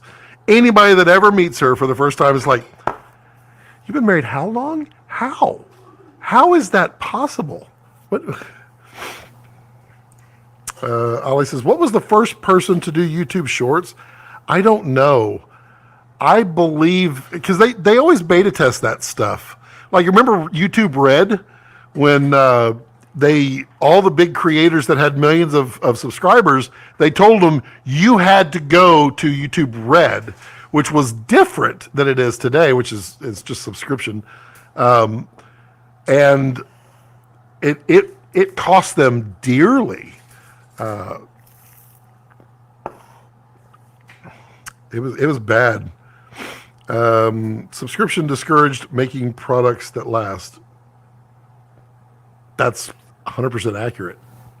I mean, you're literally defining a lifetime for a product, and yeah, you're forcing people into forever paying for something. I mean, I love that I owe no money on my Dragon. It's nice. It sucks being a credit card DP. Really? I'll be darned. Huh. Got a licensing request for my footage of Bonneville Salt Flats. Huh. Okay. I will talk to them. Ollie says, I give up. Reread. Forget it. Okay, what were you trying to do, Ollie, with your joke? Better to have a need than to not have a need. Well, I got it. Where can I find you a chair? Well, will you? Yeah, you'll be like, I'll have to give you the big stool. Grab that one. And I'll sit on it. It will look like two kids at the dinner table. At the big kids table. Put it down. It's what? Oh, that's fine. Put it down, grab the stool. You can come come sit, chat. I mean, I'm going long tonight. I feel energized that this helps. Just makes me relax and enjoy the moment. And my dog not once has come in here. Not once. Oh, is he outside? Oh, that's right. He came when you, of course. He's like, it's my time to go bathroom. See how tall that's going to be for me. All right, well, we'll be the same height for once. There you go. Mommy, what can I? You got to get on the chair. All right, fire your questions to Cynthia. Okay, let's see. Wow, I feel like we definitely need to reframe this shot. Let's see. Well, I got it, Ollie. Okay. Let's see. I know everyone loves it, and it's made Adobe billions of dollars, but I still hate the whole creative subscription. Yes. Every single month the bill comes, and I realize the software is no better. Yes. That's exactly the thing that made me mad with Adobe, is they spend all that money enhancing more money grabs with Adobe stock and then Adobe fonts and then all of that, and it made me mad that it was not improved. This is a horrible shot. At least sit up taller. So, let's see. Yeah, it's bad for the criticism. And the other thing I don't like is when I'm in the middle of nowhere, that's when Adobe says, oh, you need to sign in or you can't use your product. I don't have internet access. I don't even have cell access. And it was a real problem here for a while. This is really a bad shot. I'm reframing it. This is not up to my standards. And we're gonna tilt. Oh no, drop mash. Okay, we're gonna go in and we're gonna zoom in. Zoom in just ever so slightly. Framing as we go. Framing as we go. Well, you can't read ahead. I got to let me post them. Come on. Louis says, hi, Queen. Hi. How are you doing today? I'm good. Let's see. I would be fine paying Adobe if it were to fix things that implement innovative features, but it's the opposite. I get more. Yeah, no kidding. I mean, that model for Blackmagic, I mean, I hope they don't convert to, this feels so weird. I'm so small. I hope they don't go to a subscription model in the future, but I mean, they're getting people hooked because it's $200. You get Blackmagic full resolve. I mean, amazing.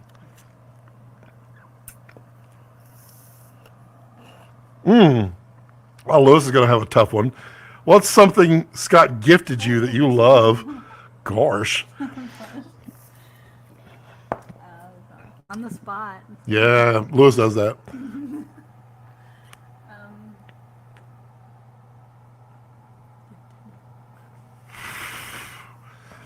I mean, I can think of one or two. It's been a long day, so it's hard to think. Kids. Our two kids? Yeah. Is composing a feeling, or can you train your eye to see? See, Lewis, that's different. It's different for everyone. There are people that I know that can walk in and instantly see an absolutely gorgeous shot. And then there are people who can never do that. And then there are people who can replicate other people doing it so often that you can then compose the shot. And that's me. I'm in the middle. I rarely, although I will do it sometimes, and people go, that's a great shot. I'm like, no, it's not. It looks horrible. Yeah. You're right. This framing feels so much better. It does, but I feel like the lollipop kid. Let's see. Scott, does your wife humor you when you want to rant about gear? My wife is a great sport.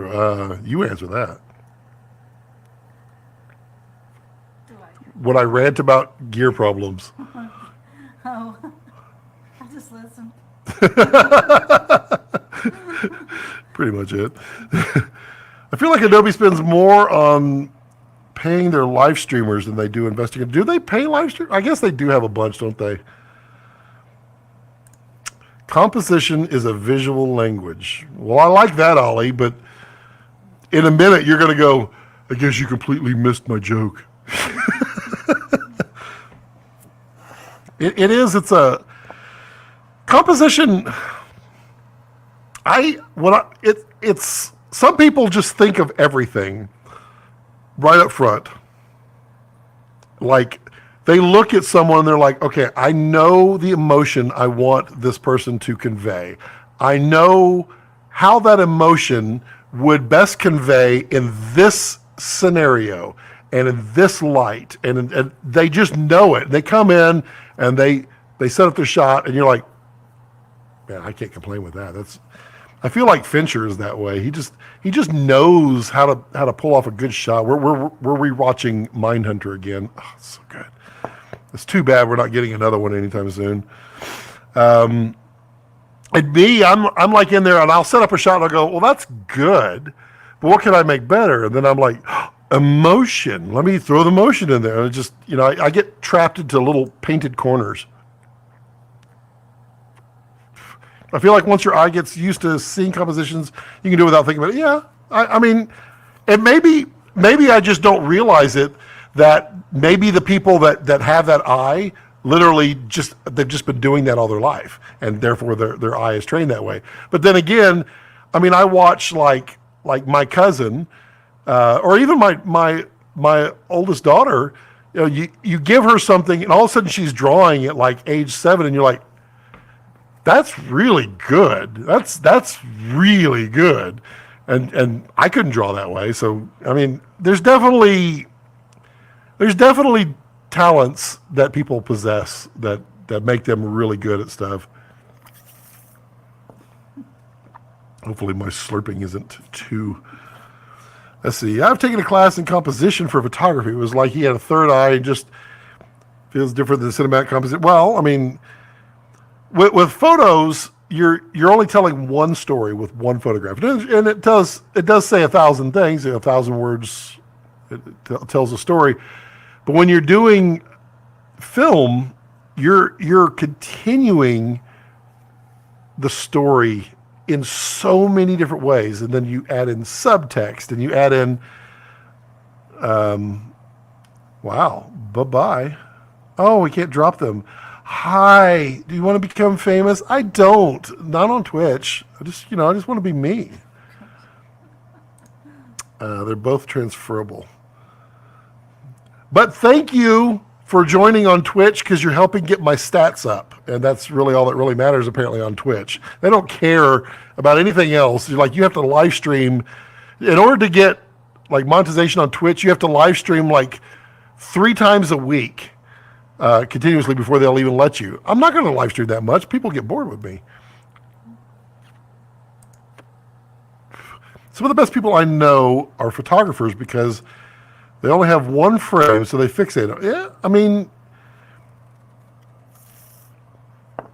I can see that. I mean, I had a friend who passed away a few years ago, but he kind of helped train me further than what my father did on photography. My dad, he loved darkrooms. He was a big avid darkroom developer, and he set me up to succeed in photography, which definitely got my start. But my friend Fred, he was the one later in life when I started taking a creative look at it, and he really kind of helped me see things. But he was one of those that could just walk in. We both have the exact same camera. We have the same lens. We have the same model and the same lights. And he takes a picture and I take a picture. And I'm like, God, yours is like 40 times better than mine. And, he just had that eye. So, beyond Nick, if you're saying you can transfer your composition from photography to film, you can. You just have to continue it. And Tommy's like, I prefer letting the script talk to me, and I use it as a jumping off point. If it's written well, this is true. If it's not written well, there's no amount of directing or composition that's going to save it. Well, which is sad. It's kind of like the movie Passengers. I love the movie Passengers, and everyone hates it. They hate it because they can't get past the fact that he woke her up and sentenced her to death. If you haven't seen it, sorry. But you had your chance. It's like 5 years ago.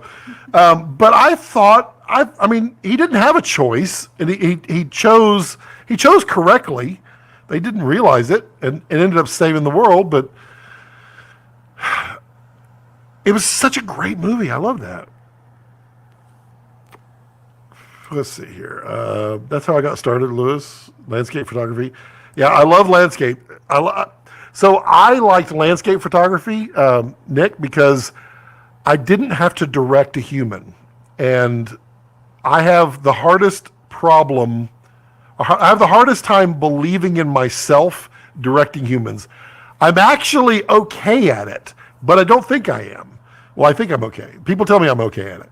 So I don't believe in myself directing humans because I don't feel like I'm doing it the right way. Character development, absolutely. It's kind of like that list I put out of all the things you should consider before you buy a camera. And, story. Then your actors.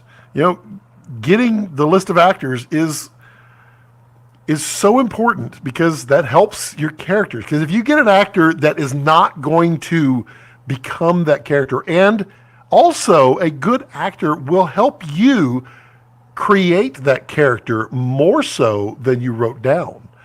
A good actor is going to really help. And I mean, there's some that just read it, but yeah, it's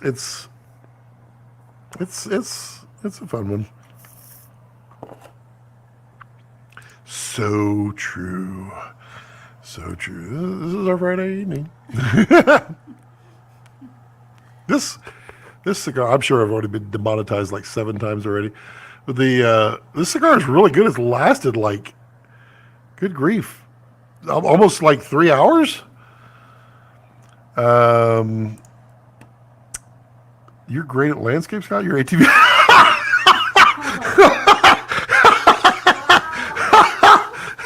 Oh, wow. Well, ATV mower.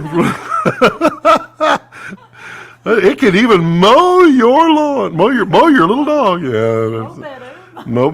God, that was so bad. So bad. 1-800 mow your ass. That's what it was. Scott, that's why I stopped trying to direct. I prefer creating the lighting and the tone of the shot. Well, and I feel like, Tommy, like I do better with someone directing me as well. Like, a DP and the lighting and all that is a character. All of that is a mood. It's part of the story. And I feel like I do better when someone is directing me. It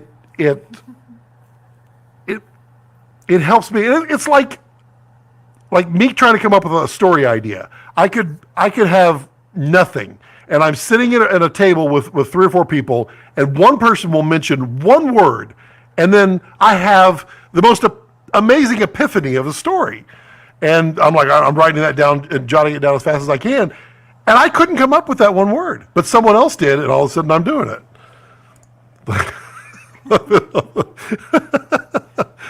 I'm glad someone does. You know what, though? It's funny, though. If you read the comments on there, people that watch that video think I'm actually reviewing an ATV mower. So they're so mad that it's not about an actual ATV mower.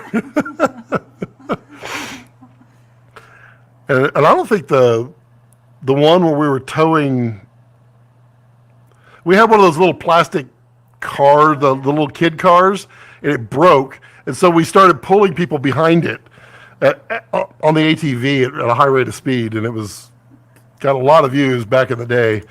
But I'm pretty sure I used and it got copyright struck. Everyone hasn't done yet. Go watch some of Scott's very old. God, please don't. You want to make me self-conscious? Classic Bulkster.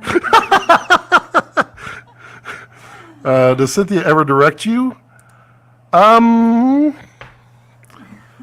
assuming you're talking about in film or in life. In life, she definitely tries really hard.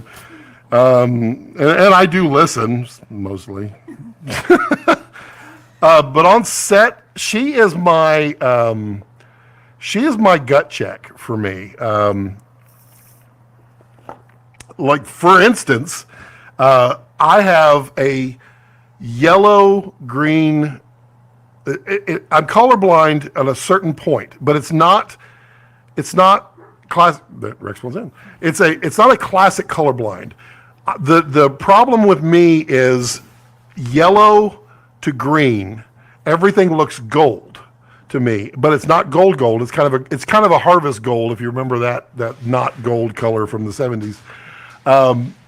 And so, like, I map out in my brain, I have it all mapped out as to what actually is green and what actually is yellow.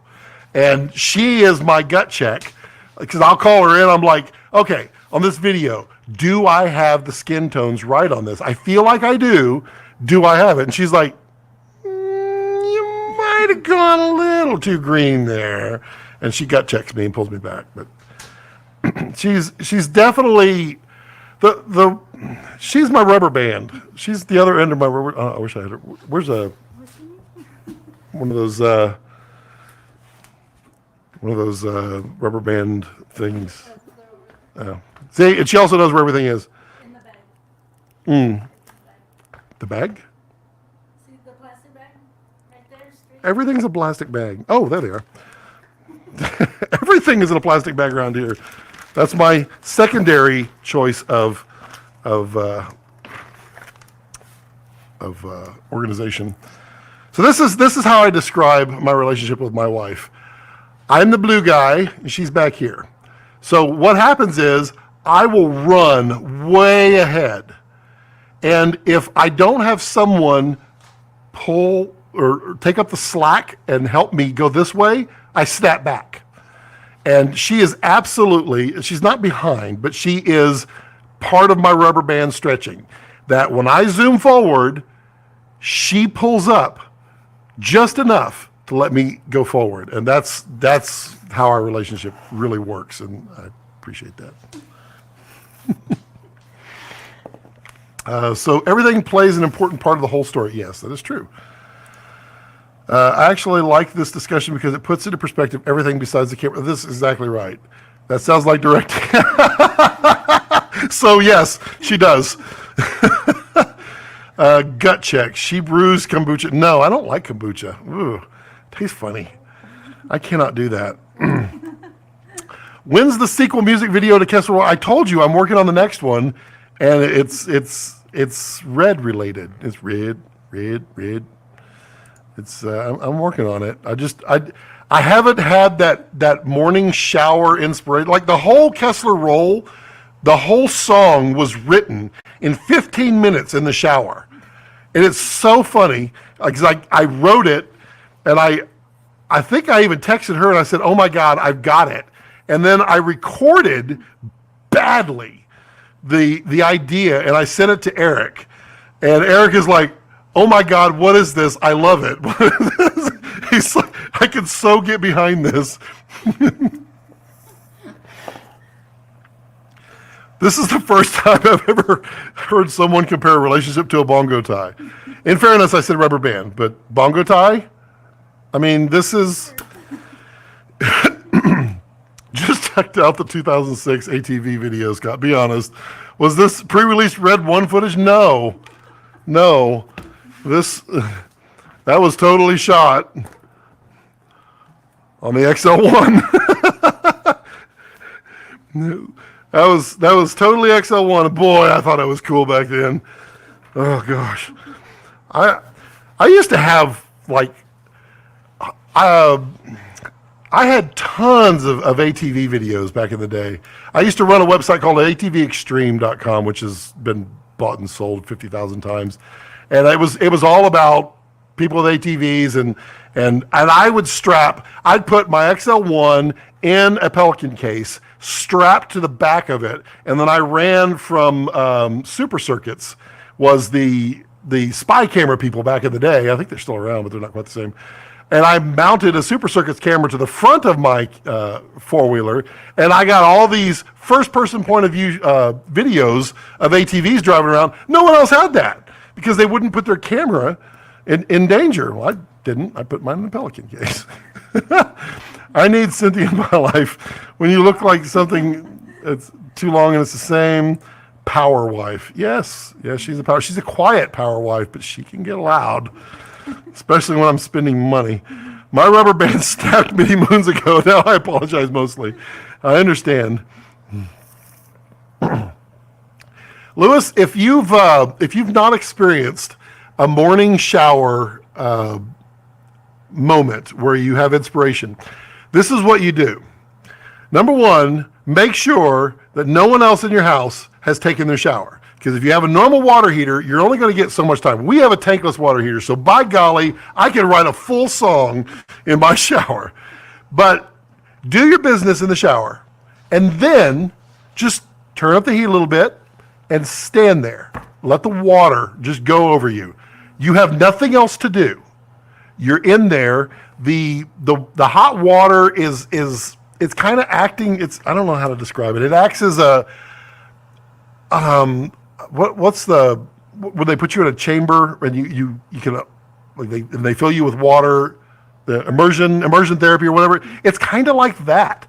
And when you don't have anything you need to do, your brain will use all the sensories that's going on. You got hot, you got textures, and you got patterns, and you just do stuff. Try it. The XL1 was the C300 of its day. It was, and I was so cool. I had an XL1 and the GL1 for my beat cam. Yeah. How many mini DVBs? Wife knows. The fun part was when we actually went and bought another camera just to capture all the mini DVs. There's one. Well, I'll just bring box one. The mini DVs. Okay. Here's box one. It's completely packed full. Oh, look at the floppy disks. Look at the floppy disks. Those are all photos. But I mean, it's completely packed full of. And then here's 8mm. Look at this. This was Scotty Professional with the professional grade DVs. I mean, it's a ton of mini DVs. And we have digitized them all. And it's make sure I don't put that in there, magnet. I've been playing with Topaz Video Enhance AI. And if you haven't played with it yet, you should check it out. I'm going to do a review on it because it's cool. I've been playing with these videos and up-resing them, and it's kind of amazing what it can do. It is unbelievably cool. That reminds me, I need to buy a few bingo ties. Bingo ties. Shower power thoughts. I would call it a power shower thoughts. Also, if nothing comes to mind, buy a tankless water heater. I mean, it is nice here because, like the tankless water heater, we have a well, so we have an agriculture well, so I can spit out 30,000 gallons a day, and it's nothing. Our aquifer is plentiful. We don't waste water, but I mean, we do take long showers, but it doesn't cost me really anything to take a long hot shower. In wintertime, hot showers and inspiration, man, it'll be so much inspiration. Do your business in the shower. And that's interesting advice. don't do that business. Don't do that business. Do your business in monetization. I guarantee. You know what? Let me look. Because it may not tell me. It always happens like right off the bat. And in fairness, every time they do it, literally every time they strip me of the monetization, I go and ask for a manual review, and they come back and they're like, yeah, you're right. There was nothing wrong in there. And I don't know what it is. My only thoughts in the shower. Did I leave the stove on? Did I leave the iron on? Oh wait, we have a dog cam, don't we? Let me move it. He's in the spot now. Now I can. Oh, that's zoomed out. Oh, he's in a precarious location. I can't show that part, but I could show. Oh, yeah, I'll try there. There we go. Well, you're getting the best Scott. The best part of waking up is puppy in your cup. There's the dog cam. What's up, Rex? What you doing, buddy? Rex. Huh? Yeah, he's got his paw close to the tripod, doesn't he? Yeah, if you see the image just start going like this, that's because Rex. All right, who's got more questions for Cynthia? I've been telling her she needs to do this for a long time, and she's been like, I'm too shy away. Did you hear me when I was mispronouncing epitome? I didn't hear that part. I pulled a U, No. and I was saying epitome. I kept saying epitome. I don't understand. And then they're like epitome, and I'm like, oh God. I don't think I've ever seen that word written down. Facebook I know, my God. Every time I scroll on my feed, it's nonstop. Have you checked out these reels? And then when I click hide, don't show me this again, it goes, okay, we'll do that. And then never says we need to give Cynthia a handheld mic or something. Can you not hear her at all? Get a little closer. Now don't be shy. You can get a little closer with Aaron. Now I got demonetized. You said ooh. Let's see. Ooh, the missus is on. This is a real Bonnie and Clyde street. With margaritas. And we're like, screw the monetization. Yes. It's real talk with Scott and Cynthia. I mean, it's just fun. I'm having fun. My nose is just so itchy. It's so dry. That's probably what it is. It was still freaking cold, and it was like 80 degrees outside, and it was like 50 degrees in here. That's why I had to turn on the vent. I used the vent for the outside. Oh. Oh gosh, I did. I had to get a little closer so you get the mic. If you know me, you know me. And I am not an outgoing person until I know you. The moment I've introduced, and I basically I have to measure everybody. And it only takes like 15 seconds to just learn a little bit about you in 15 seconds. And then I can understand how I can talk, if I can be loud or if I can be funny or boisterous or whatever. And so I was super shy. And this is high school. This is high school, band nerds. But I could say you were flirty. I was definitely flirty. I was flirty, but I didn't know how to ask. I was like, I'm too shy.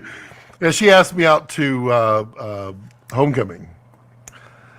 Yes, it was nice. Have you watched The Adam Project? It was funny. Yes, we watched it twice. Actually, I watched it 3 times. She watched it twice. It was really good. I really enjoyed that. And I love Ryan Reynolds' humor. And I mean, the whole time we're watching this movie, we're both looking up on the internet, do they write jokes for Ryan Reynolds, or does he write his own jokes? Because he has the same brand of joke in every movie he ever does, and it's perfect. I love it. Okay. What's something you're both obsessed about right now? I told you Lewis has got those questions. What is something you're both obsessed with? I'm obsessed with everything, so all she has to do is choose one, and we're probably in sync.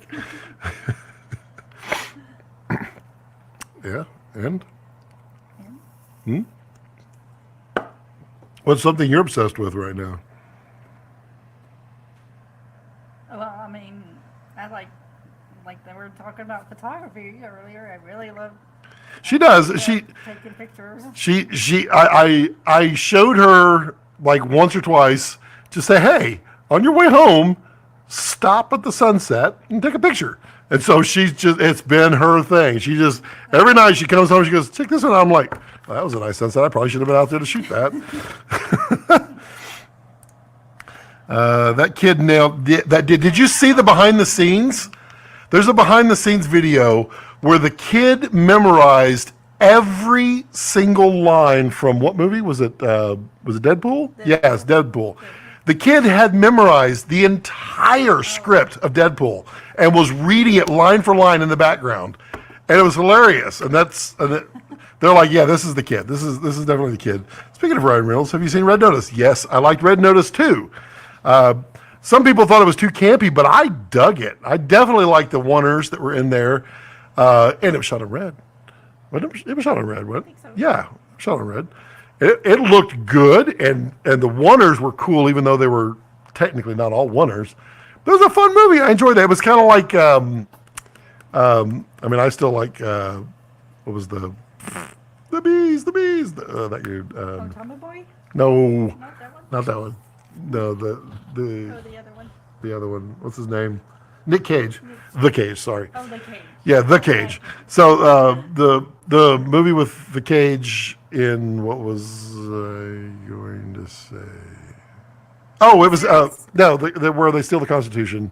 Was Okay. it was kind of like that. It felt like it was a mix of whatever that movie was, and then it was a good mix. I'm so grateful. Why it wasn't overdone and it was filmed in Vancouver. Love seeing my city. Nice. Where are you at on the rubber band scale right now? I think right now we're both like it's Friday afternoon. She does not want to do anything. She just wants to chill out and probably hit the hot tub. And Ryan says, Ryan Reynolds' humor reminds me of John Krasinski's, both which impeccable. Yeah, Ryan is really good at Ryan is so much better than Ollie at dry humor. Take my shot at you. Ryan just has that sarcastic, funny delivery, but it's because sarcasm is tough to pull off because you can sound like a jerk when you use sarcasm, but his voice is so high pitched when he does sarcasm that I think it works. It's kind of amazing.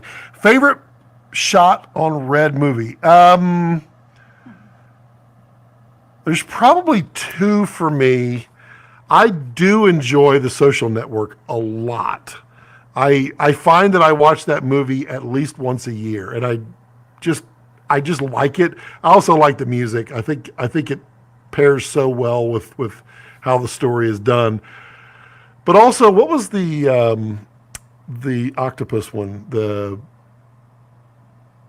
That was shot on red, was it not? My octopus. Pretty sure that was shot on red, but I love that one. The underwater one. Yeah.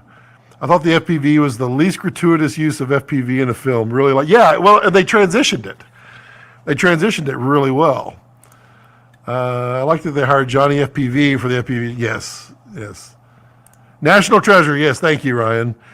And that's literally one of the ones on my Spotify playlist.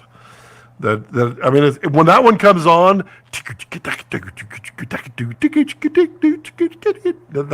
I can always picture any scene from that movie based upon where it is. I've never been so offended in my life.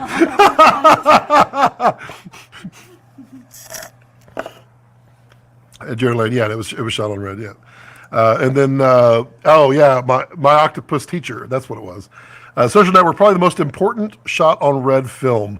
I can totally see that it was, you had an A-list director with a really strong story and shot on red to prove that, yeah, you absolutely can get an incredible look out of this young pup company. And yeah, I mean, I dig it, and I'll probably watch it again. She's like, oh God, again. I mean, it's a good octopus teacher. Yeah, shot on red. Yeah. That I really liked that one, and I guess it was because it was more of a docu-style, and I definitely like documentary, and I used to not. I didn't like documentaries until maybe 4 years ago, maybe 5 years ago, and all of a sudden they just kind of hit me because I think it was Mark Bone that said, did you see the camera shake? Yeah, he's got his paw on it. Mark Bone is a YouTube documentary guy, but he's like, what question is your documentary asking and answering? And it's that I think really sparked in my head for documentary style. You can learn something from a documentary far more than you think you're going to learn. There's so many lessons to learn in there. That's what I really dig. Did you see the ambulance Komodo drone BTS? I don't know if I did. District 9 as well, yeah. And Tommy, my favorite shot on red music video, Kessler Rule.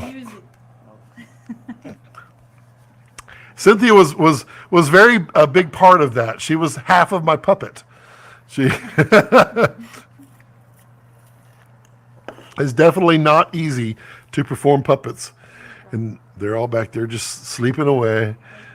Yeah, they're in there. It's funny that you're sitting up on my big chair and I'm sitting on a little stool and we're the same size. She is literally 1 foot shorter than I am. Although, Jared, you can completely understand. Your wife is more than 1 foot shorter than you, right? Because she's what, like 5'3", 5'4", I would guess. She's slightly shorter than Cynthia, but yeah, I mean, you get it. It's fun. Opposites attract. Tommy. You know, that video, I really wanted it to be so bad that it became viral, not because of it's good, but because it was bad. And I think I missed it. Being so bad, and I didn't quite hit it being so good. So it was just kind of it's a video. Yeah, okay. I just noticed your first most viewed video is Guidestones, yes. And installing a China toilet camper. I know, and you know what's funny? The Georgia Guidestones video, I knew I wanted to shoot it, and this was way before COVID. And so I shot it and I sat on it forever. And I mean, I would completely shoot it. I would completely do it all differently now too. But I had to wait for people to get out of the way so I could shoot it, and then just all this stuff. And then I put together this 1 minute video, and I went out to the on archive.org. Not Persuade. What is it called?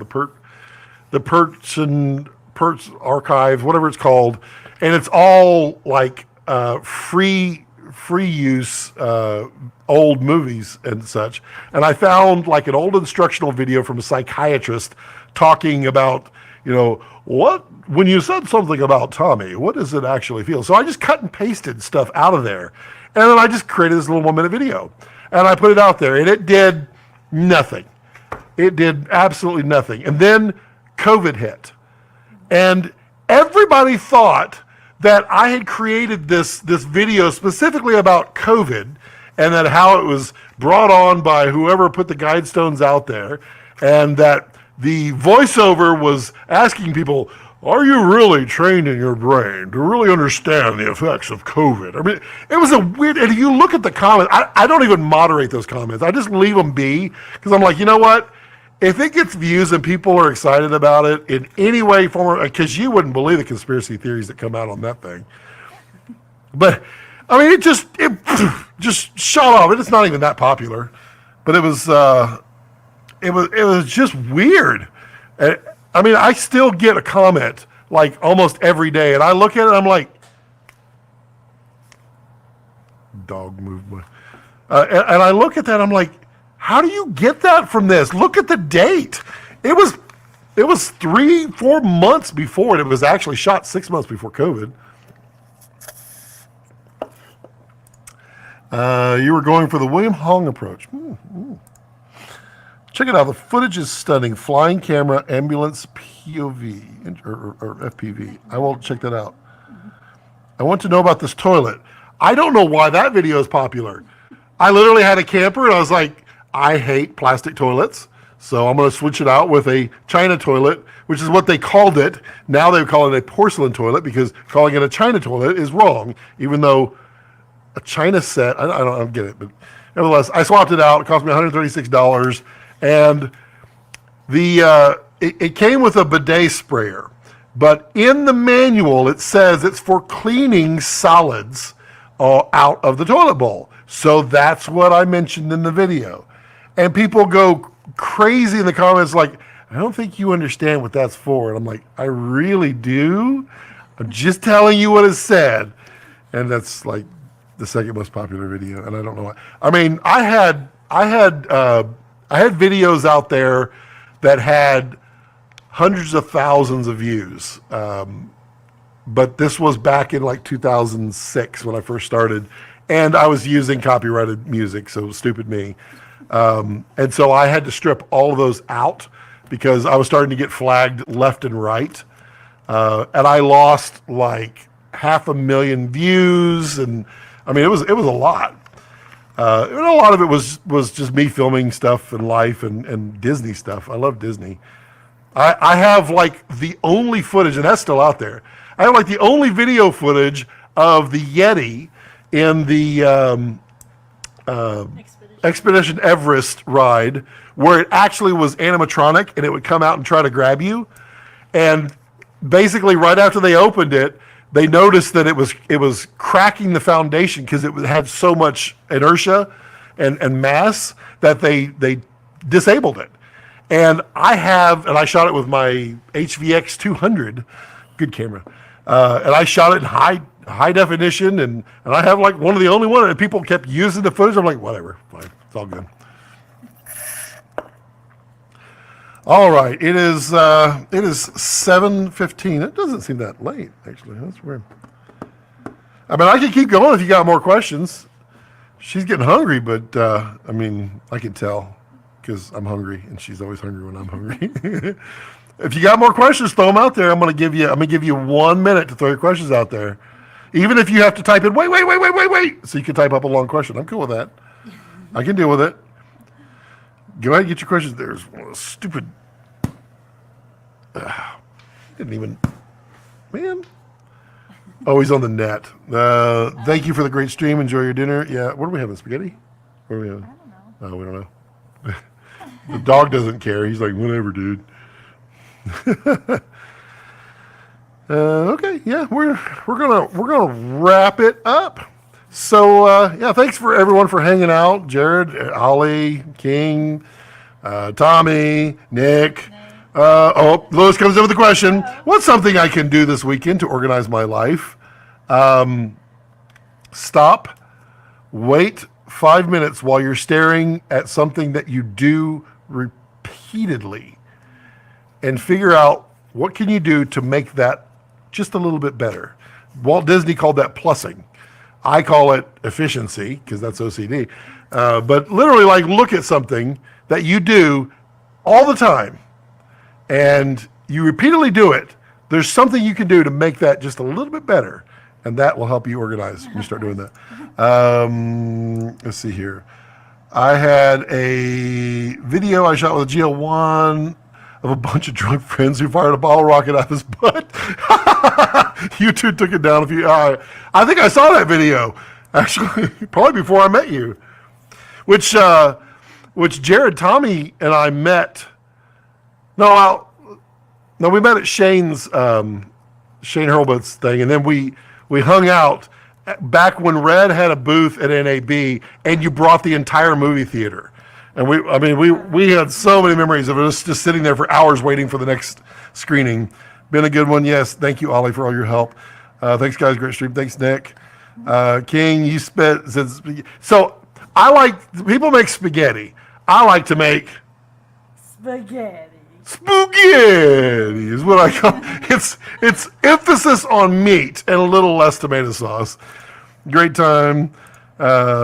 Extremely helpful. Thank you. Absolutely. Really enjoyed the stream. Thanks for putting it together, Scott. We'll be back again. Oh, appreciate you, Ryan.